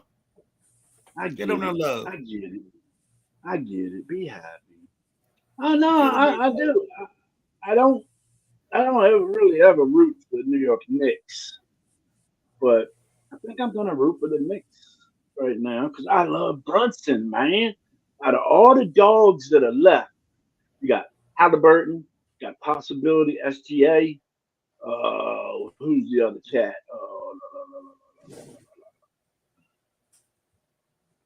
You got all these young guys, but I think Brunson has paid his dues, and it's his time to win the ship. He's one of the most solid dogs in the league. He gets banged around, beat around. So I from right now, I think the Knicks are gonna win the title. You can go ahead, Midnight Ride. You make Prairie and DJ Pop Wreck and a couple other guys that follow the show some very happy people if that happens. Well, if OKC gets knocked out tonight, that's what I say. It's all good. But I think and the only reason I played the clip is because I'm a hater and I love when Boston loses. I thought Boston had a window of 10 years where they could make a gap between themselves and everybody else when it comes to championships. And I said this probably the year before you got on the show. I said that I think Boston can run the next 7 or 8 years in terms of titles. But with the injury to Tatum and this year, I think that takes a severe hit. I'm curious as to how they'll respond or come back from this and how they'll make their dynamic and the team shape. Because I think you got to figure out what you're doing with Porzingis and some other pieces in place. But in terms of going forward, and maybe KG, we kick it to the next thing. I think Knicks Pacers is going to be an interesting series. Can I talk about the series too? I'm sorry, I forgot. I'm sorry. No. I'm so used to. No. It's my apologies because I'm so used to being me and Jack during the week. So I'm used to a 2-man. You know what I'm saying? I forgot. You like Chris Bosh. Like in Miami. Like we forget to kick you to rock. I'm not really part of the big three. Wow. That's how you feel about me? Okay. You do realize. Like but you do realize with the snap of a finger, I can shut all this shit the fuck down. I started this podcast shit, and it's the motherfucking thanks I get. I'm around this motherfucker. This is Bros Bop Barbecue. Goddamn Midnight Rider, you tongue-tied dog catcher. No, but y'all watch that Midnight Rider. Yeah, but I agree with Jack. Number one, I think the Knicks. I said this from the outset. I said the Knicks were going to win this in 7. The only reason why the Knicks didn't win this in 7 and they won it in 6 is because Tatum went down. Mm-hmm. That's the only reason. If Tatum didn't go down, this series would have went 7. To look at this team, how they're built. I forgot the Knicks even had PJ Tucker. He played 4 minutes and gave you the triple bagel. It was a blowout. And I'm like, damn, they got PJ Tucker. But they're not going with a deep bench. I mean, the guys are playing, but it's like they're not getting shots up. But I see Tibbs has learned his lesson from last year. Because it was a blowout, KG. Well, yeah. But in a blowout, your bench guys are supposed to get shots up. You're still supposed to go out there and score. Okay. If I'm coming off the bench, you and Midnight Rider and put us up, and it's the 4th quarter, and I'm coming off the bench, I'm scoring in double figures. I'm doing something. I'm leaving here with something. Off the bench. I'll say this. Tibbs has learned his lesson from last year because he played those guys so much last year. They were so worn out by the time they got to this point. And everybody's playing no more than 35, 36 minutes. I think Anunoby played 37 the other night. That's good because he had them in the 40s. I'm talking 45, 46, some people 48 minutes. Tibbs learned his lesson. And I'll say that. Couple of comments. Perry said Boston was built to win the title. Knicks was built to beat Boston. Said that in the NBA preview show. You absolutely did. Perry said, let it out, Jack. And he said he watched Game 6 3 times since Friday. And I'm going to say something. Yeah, love you, Perry. I saw Spike. I was watching the broadcast, and I looked, and I said, oh, that's Spike Lee right there. And I just started naming guys. That's Walt Clyde Frazier, Larry Johnson, Patrick Ewing. Everybody came home to the mecca of basketball to watch this. And I said, when they lost in Boston, I said, they're going to go back to MSG and win this thing all the way out. That's what it's going to be. And I'd be damned if it didn't happen like that. Now they got to do that to the Pacers. And we're going to talk about this. Let me get to these comments so we can get to that because it's a lot to go with that. Perry said the Celt team is about to get retooled. Tatum, Brown, White, keepers, the rest. And Perry said Ant-Man. And Pritchard's on that keeper. And the cap hurts them. That second curtain is going to kill them. Yeah. Look, as much as I love caps and salary cap talk and all that, man, the NBA salary cap structure confuses the fuck out of me. Perry said currently constructed, and he had no choice last year. Talking about Tibbs and how he played the players last year, and all the old schools been there all season. Yeah, Patrick Ewing was there. They said Patrick Ewing walked in the building. This is a regular season game. They showed him on the big screen, and the crowd went wild. And I was like, yeah, he still owns New York. New York is still his city. No matter where he goes, New York is still his city. Mm-hmm. Perry said 7-game series. So let's get into it. We got Knicks versus Pacers starting on Wednesday. We got history here. This goes all the way back to 1993. So we got 32 years worth of history of a rivalry that had some moments in every facet. What are you gentlemen's early thoughts of Knicks versus Pacers Eastern Conference Finals? You want to take it first this time in there, Ron? No, go ahead, Jack. You go ahead because I got to change my background. You done changed enough. Cheesy, please.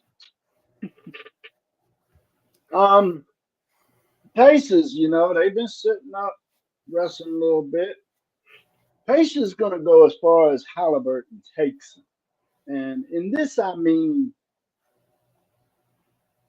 point, production, and facilitating the ball. He can't be one-sided, I feel.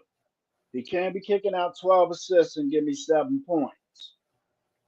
We need to see double-doubles out of Halliburton.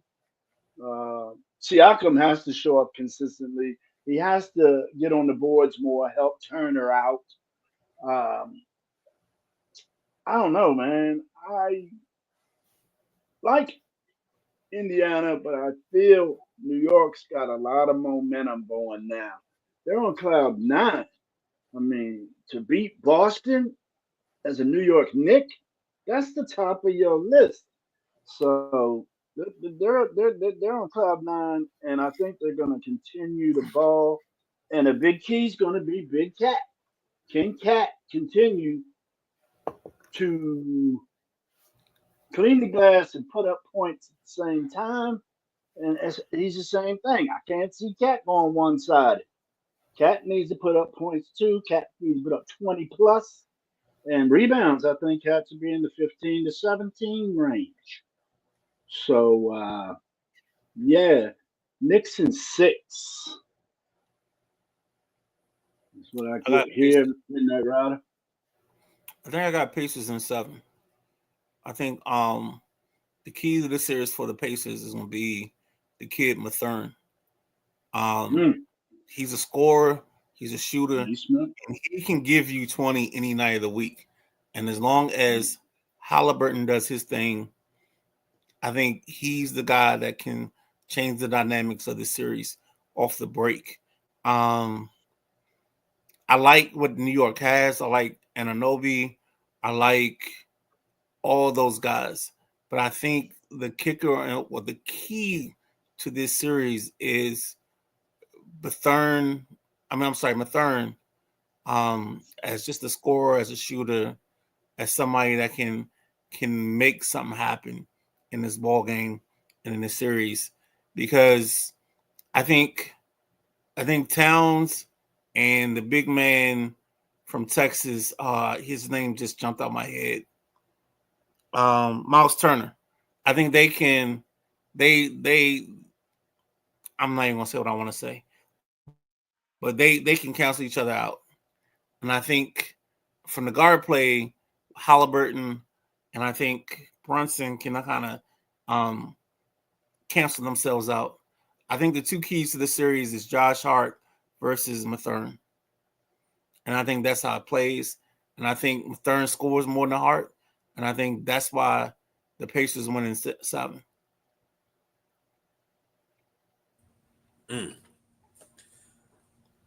Let me get to these comments before I give my thoughts. So I want to do the comments. Perry said he works for the Knicks just like LJ. That's Pat works for the Knicks? Oh shit, okay. Yeah. All right. And Knicks Pace is the last NBA series on TNT, and it will be commentated by none other than Reggie Miller. So that it's like so much intertwined in this series that goes into the fabric of it, and it's beautiful, man. It's going to come down to OG and Bridges. Matherin will be the key for the Pacers, is what Perry is saying, because Matherin and Nembhard will be responsible for Brunson. Okay. I think I agree with him, but I think Mathern is a scorer, and that's why I think he can be a X factor in this series. Mathern, I don't know that. Yeah, guy. he can give you 20 or 30 in a heartbeat. I like you on Mathern, but I think Naismith might be your key guy. He's big from 3-point land. So yeah, there's got to be one guy that's got to. I mean, I do believe Siakam's got to be more consistent. But yeah, another guy's got to chime in to help that Indiana team. Yep, Yeah, I agree. we're smoking from the same pipe. I don't know about that. Hey, puff fast. Mathern. Yeah, he's solid. I'm gonna say this. Looking at this series, Karl Anthony Towns has to be what I said at the beginning of the playoffs. He's gotta be your 2020 man. Meow. He has to. He can't be meow. He gotta be wow. He gotta play lights out, because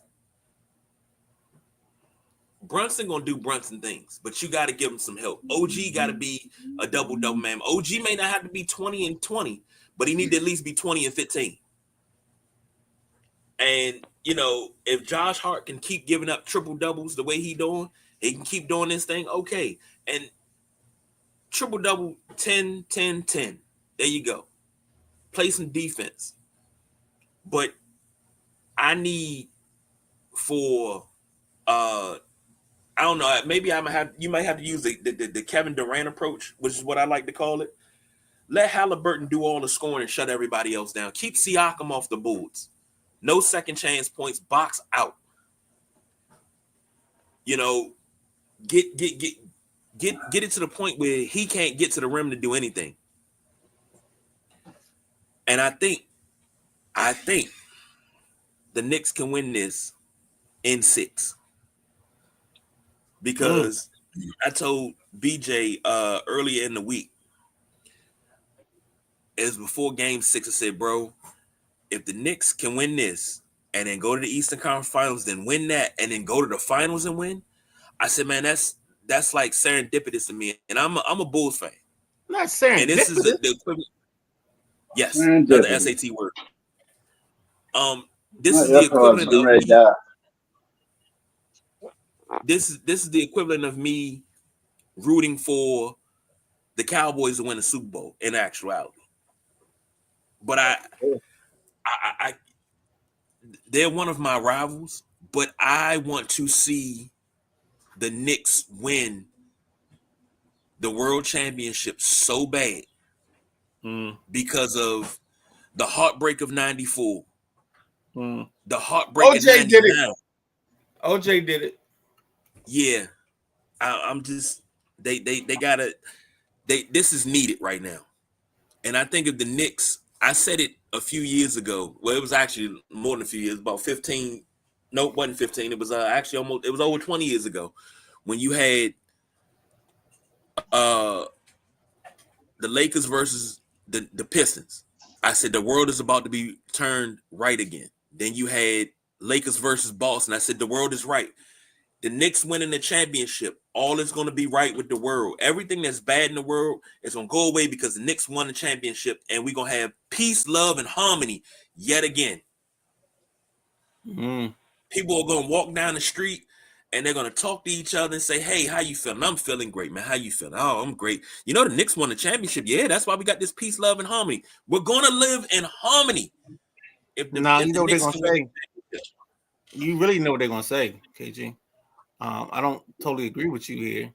I think what's gonna happen is they're gonna bump across each other on Friday Eve, and they're gonna ask them, "Did you see the show?" And they're gonna be like, "What you talking about? The show?" And they're gonna be like, "Did you see the Thursday night throwdown?" Yeah, that's what they're gonna talk about. Yeah. Perry say, which one of y'all called Knicks OKC finals in the preview show? I'm going to have to go back KG. and find out. I said that? Nah, I thought that was you. I think it's Perry Perry. looking for a shameless plug. It might have been Perry. And he said OG has to be 20 and something. And remember, he was 20. He was 20 last year before pulling his hammy up. Yep. Knicks in 7 to close out TNT and have Shaq look stuck. Yep. And Perry said, I hate OJ to this day. Yep. OJ changed that series. Oh, man. Well, oh, man. Who been in here messing with stuff? I don't know who been. Not me. Well, you know, we got to do this last segment, then we got to get out of here. Come on, that. Hey, what you eating today? Oh man. Oh yeah. I think I'm about to throw some potatoes on. I got some chicken breast from Amazon Fresh, and we're gonna have a potatoes kind of day today. Potatoes and chicken. Jack? Yeah, I had that. Friday, Thursday, something like that. We had some taters. I think we going with sausage and peppers and onions today. That don't Picked up sound bad. some nice looking peppers. You know that bag that's got 3 peppers in it. Midnight Rider. What's that bag? It's called the stoplight. Peppers. It's the stoplight peppers. It's the red, the green, and yellow. Yep. Yeah, them green ones, man, they bust me up a little bit. Yeah, I know. I remember you saying that. I like the orange ones myself. You got a little sweetness to them.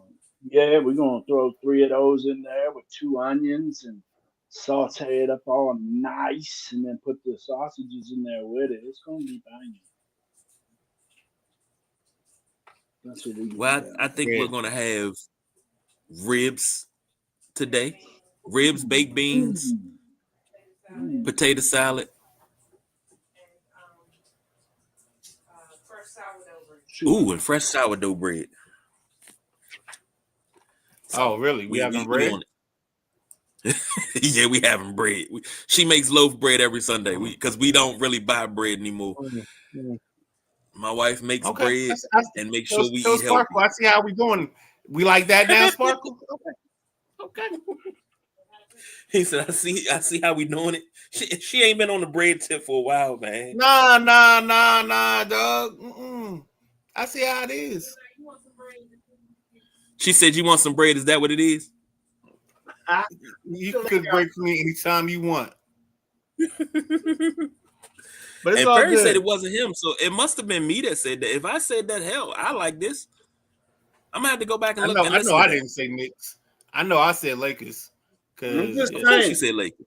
I'm just saying, y'all. Y'all still just walking all over Jack. Oh, I'm sorry. I ain't getting no bread. 2 weeks ago, y'all asked me what kind of bread I would like, KG. So where I come from, when you ask somebody what kind of shit they would like, usually that means shit coming your way. Y'all ghosted me. I didn't expect that. With KG, I don't know. He a dude, but I didn't expect that out of Lovey. Didn't expect it. Well, what happened was we went on hiatus because she got sick. No, I got sick, then she got sick. So we went on hiatus for a little bit from anything. All right, just saying. Looking for some blueberry bread. Put some peach preserves on that. I got some peach jam. That shit's banging. You probably eat apple butter too, don't you, Jack? Nah, I don't, but my mother's big on it. My mother likes it, and she got my daughter to like it. Apple butter is all right, but I'd rather have a nice jam or remoulade or something. I go to the jelly section and look down on the bottom where, get away from the grape and the strawberry. I like to get some blackberry stuff every once in a while. Because I like bread, and my kick lately's been sourdough. Because since my doctor told me that sourdough's got less sugar than most bread, I've been going to sourdough thinking I'm healthy. So, yeah, y'all can't start talking about bread no more till I get mine. I forbid you to talk about it.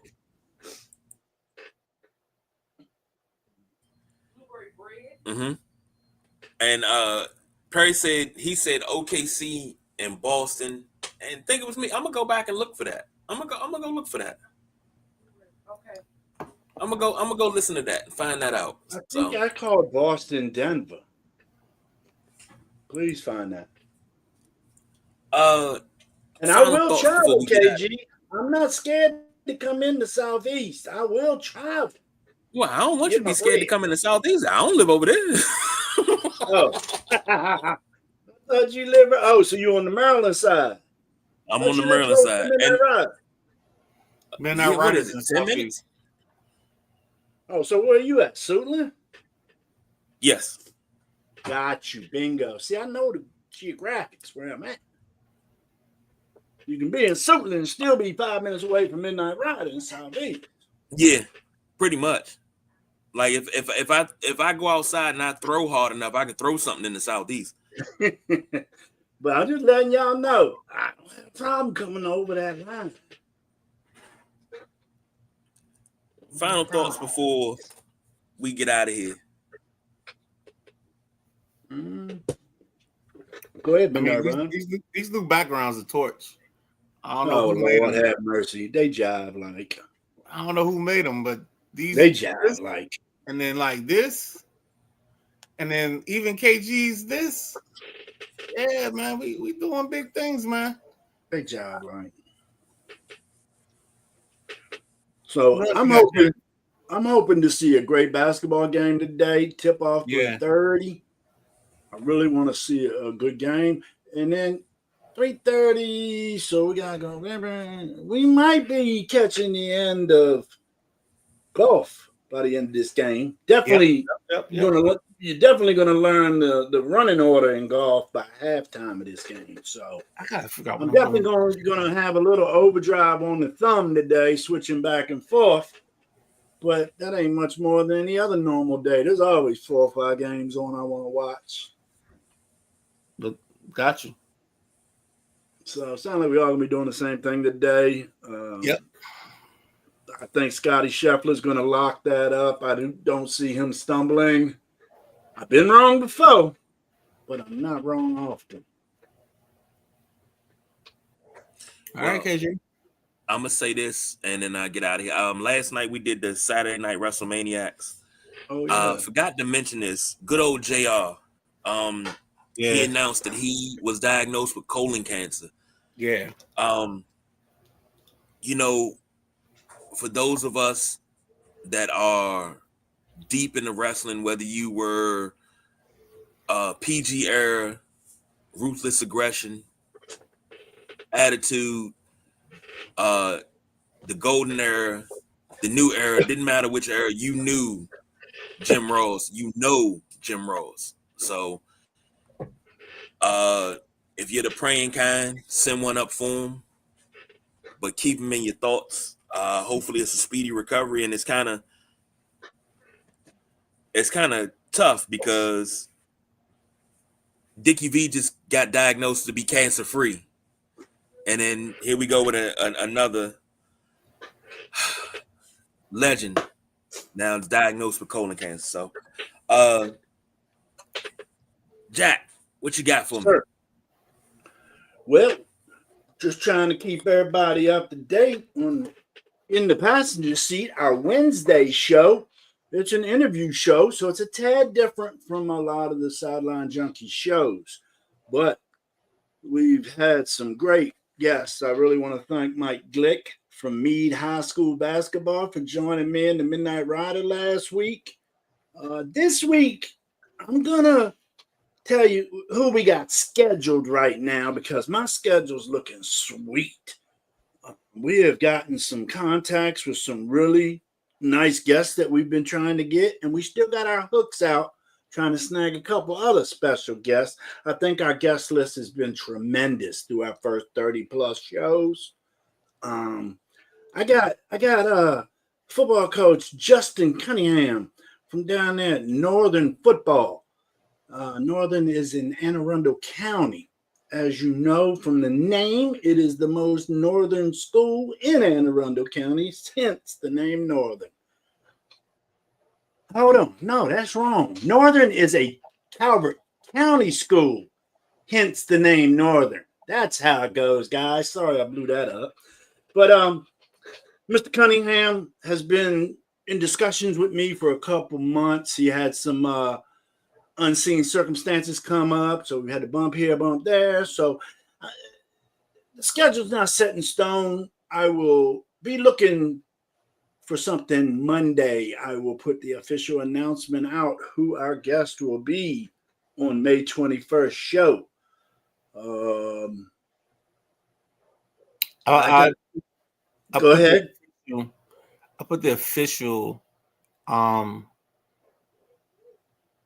we can call it a tryst, we can call it a lark, but I reached out to one guy, Mr. Rick Doc Walker,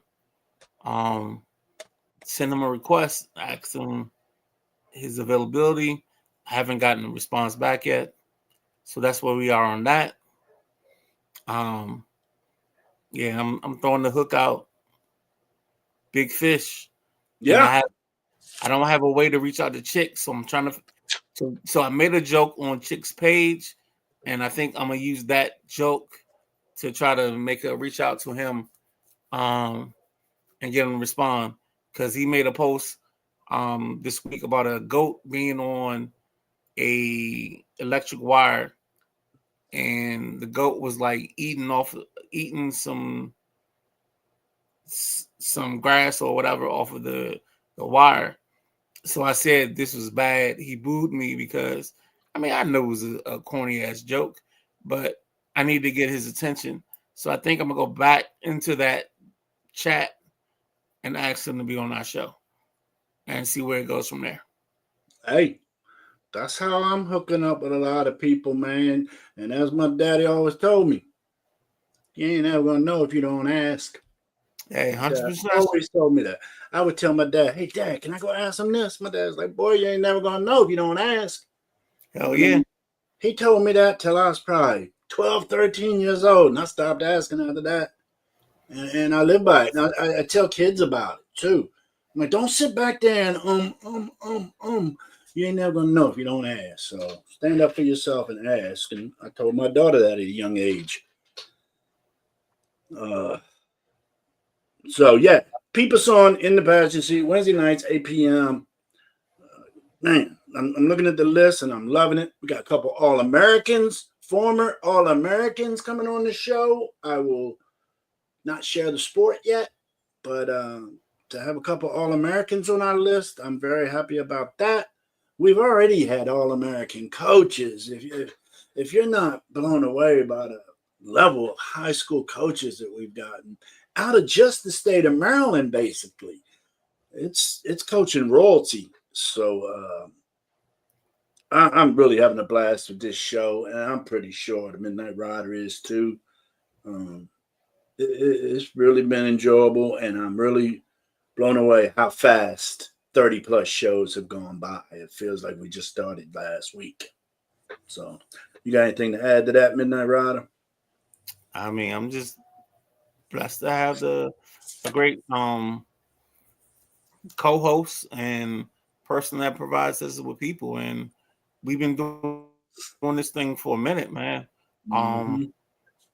We are in the passenger seat, and we want to make it ride and make it live and die on what we do. We ain't going nowhere. Exactly. And then we're going to try to see if we can bridge some things off of this and branch some things off of this. With that being said, I want to thank everybody, especially Coach Mike Glick, our most recent guest, but our guests that have been on our show and watch our show, whether it's Coach Devon or it's Coach Mark or whoever it is, we thank you for patronizing us and paying attention to our show, and if it's Coach Rich Holzer, all those guys. We just want to say thank you for giving us this opportunity, A, to talk to you, and then B, for you to just experience what we do on a weekly basis. And even Michael McGinnis, Damon Francella, Doug Rome. It goes beyond coaches too. We talked to some of the players. We talked to a guy that takes care of the Nationals field. So it's an array. We just been on a little coaching click lately. No, that's why I meant to shout him out. Who's that? I'm sorry. I meant to shout him out last week because the way they had to get that field ready for that one series last week, with the rain and all, that was amazing. And I couldn't think of his name, but I wanted to give him a shout out. Well, I'll tell you, Mike shared something with me, and I don't know if I posted it to the 24/7 group on Facebook or not, but we asked about when the tarp comes out, and one of my questions to Mike was, anybody ever got rolled up in that joker? Right. Oh man, it's come close, man. Wow, Jack, that's a good question.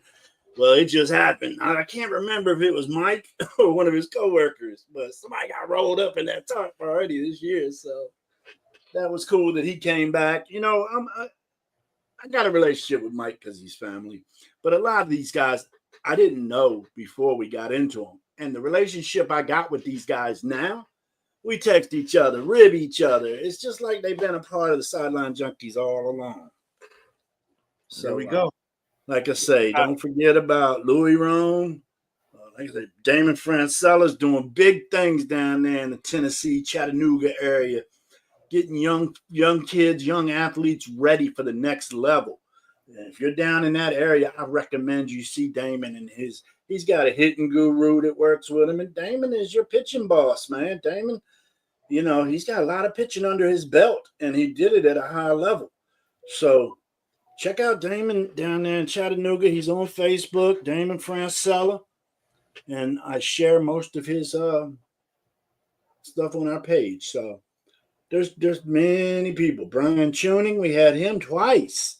You know, he's the cat that is down on the field, securing, making sure the players are safe. And then we got him back after his Super Bowl run. So I was just watching the other day, Midnight Rider. I couldn't figure out who was the host on this show, so I clicked on it. And it was that day that we had that last minute cancellation. Somebody's wife was admitted to the hospital or something. It was terrible. But it ended up with good results. His wife was fine. But we had to just go. You know, sometimes you got to go, you know, and I hit some people up sometimes. They're like, damn, dude, if I had more notice. I said, shit happens, though. And sometimes I got to shoot for you. And that night, the Midnight Rider and I did a reflect on the first 20 or so episodes. And I thought that show turned out damn good. So, yep, we're having fun with it. And you can tell from the show. And in that reflection show, you really see how much fun we had with it as we reflect on the guests we had. So maybe we'll have to include a reflection show every 30 shows or so, Midnight Rider. Does that sound like a plan? Sound like a plan. Oh, man. I could jab all night about this, man. But I think it's time for us to wrap it up, big guy. Yeah, we at 2:20, so let's get on up out of here. Ain't Thank never you done everyone for 220. joining us. Oh, I'm sorry. I take that back. I did like 5 hours with the Midnight Rider one day. That was the NFL draft, baby. Yeah, it was. Shit, that was nuts. But get me before I start talking about that. We are. Thank you, everybody, for joining us. Don't forget, drive time tomorrow, 5 p.m., Matty Ice. Tuesday, we'll be back with the Tuesday night flight. Of course, as mentioned before, Wednesday is in the passenger seat with Jack Carr and his backseat driver, the Midnight Rider. Thursday is a Thursday night throwdown. Then you got Saturday all over again, the Saturday night WrestleManiacs, and right back here on Sunday to start your week off right. So until then, that's Jack Carr. That's the Midnight Rider. I'm the big guy KG. We don't do no overtime, y'all. We are out of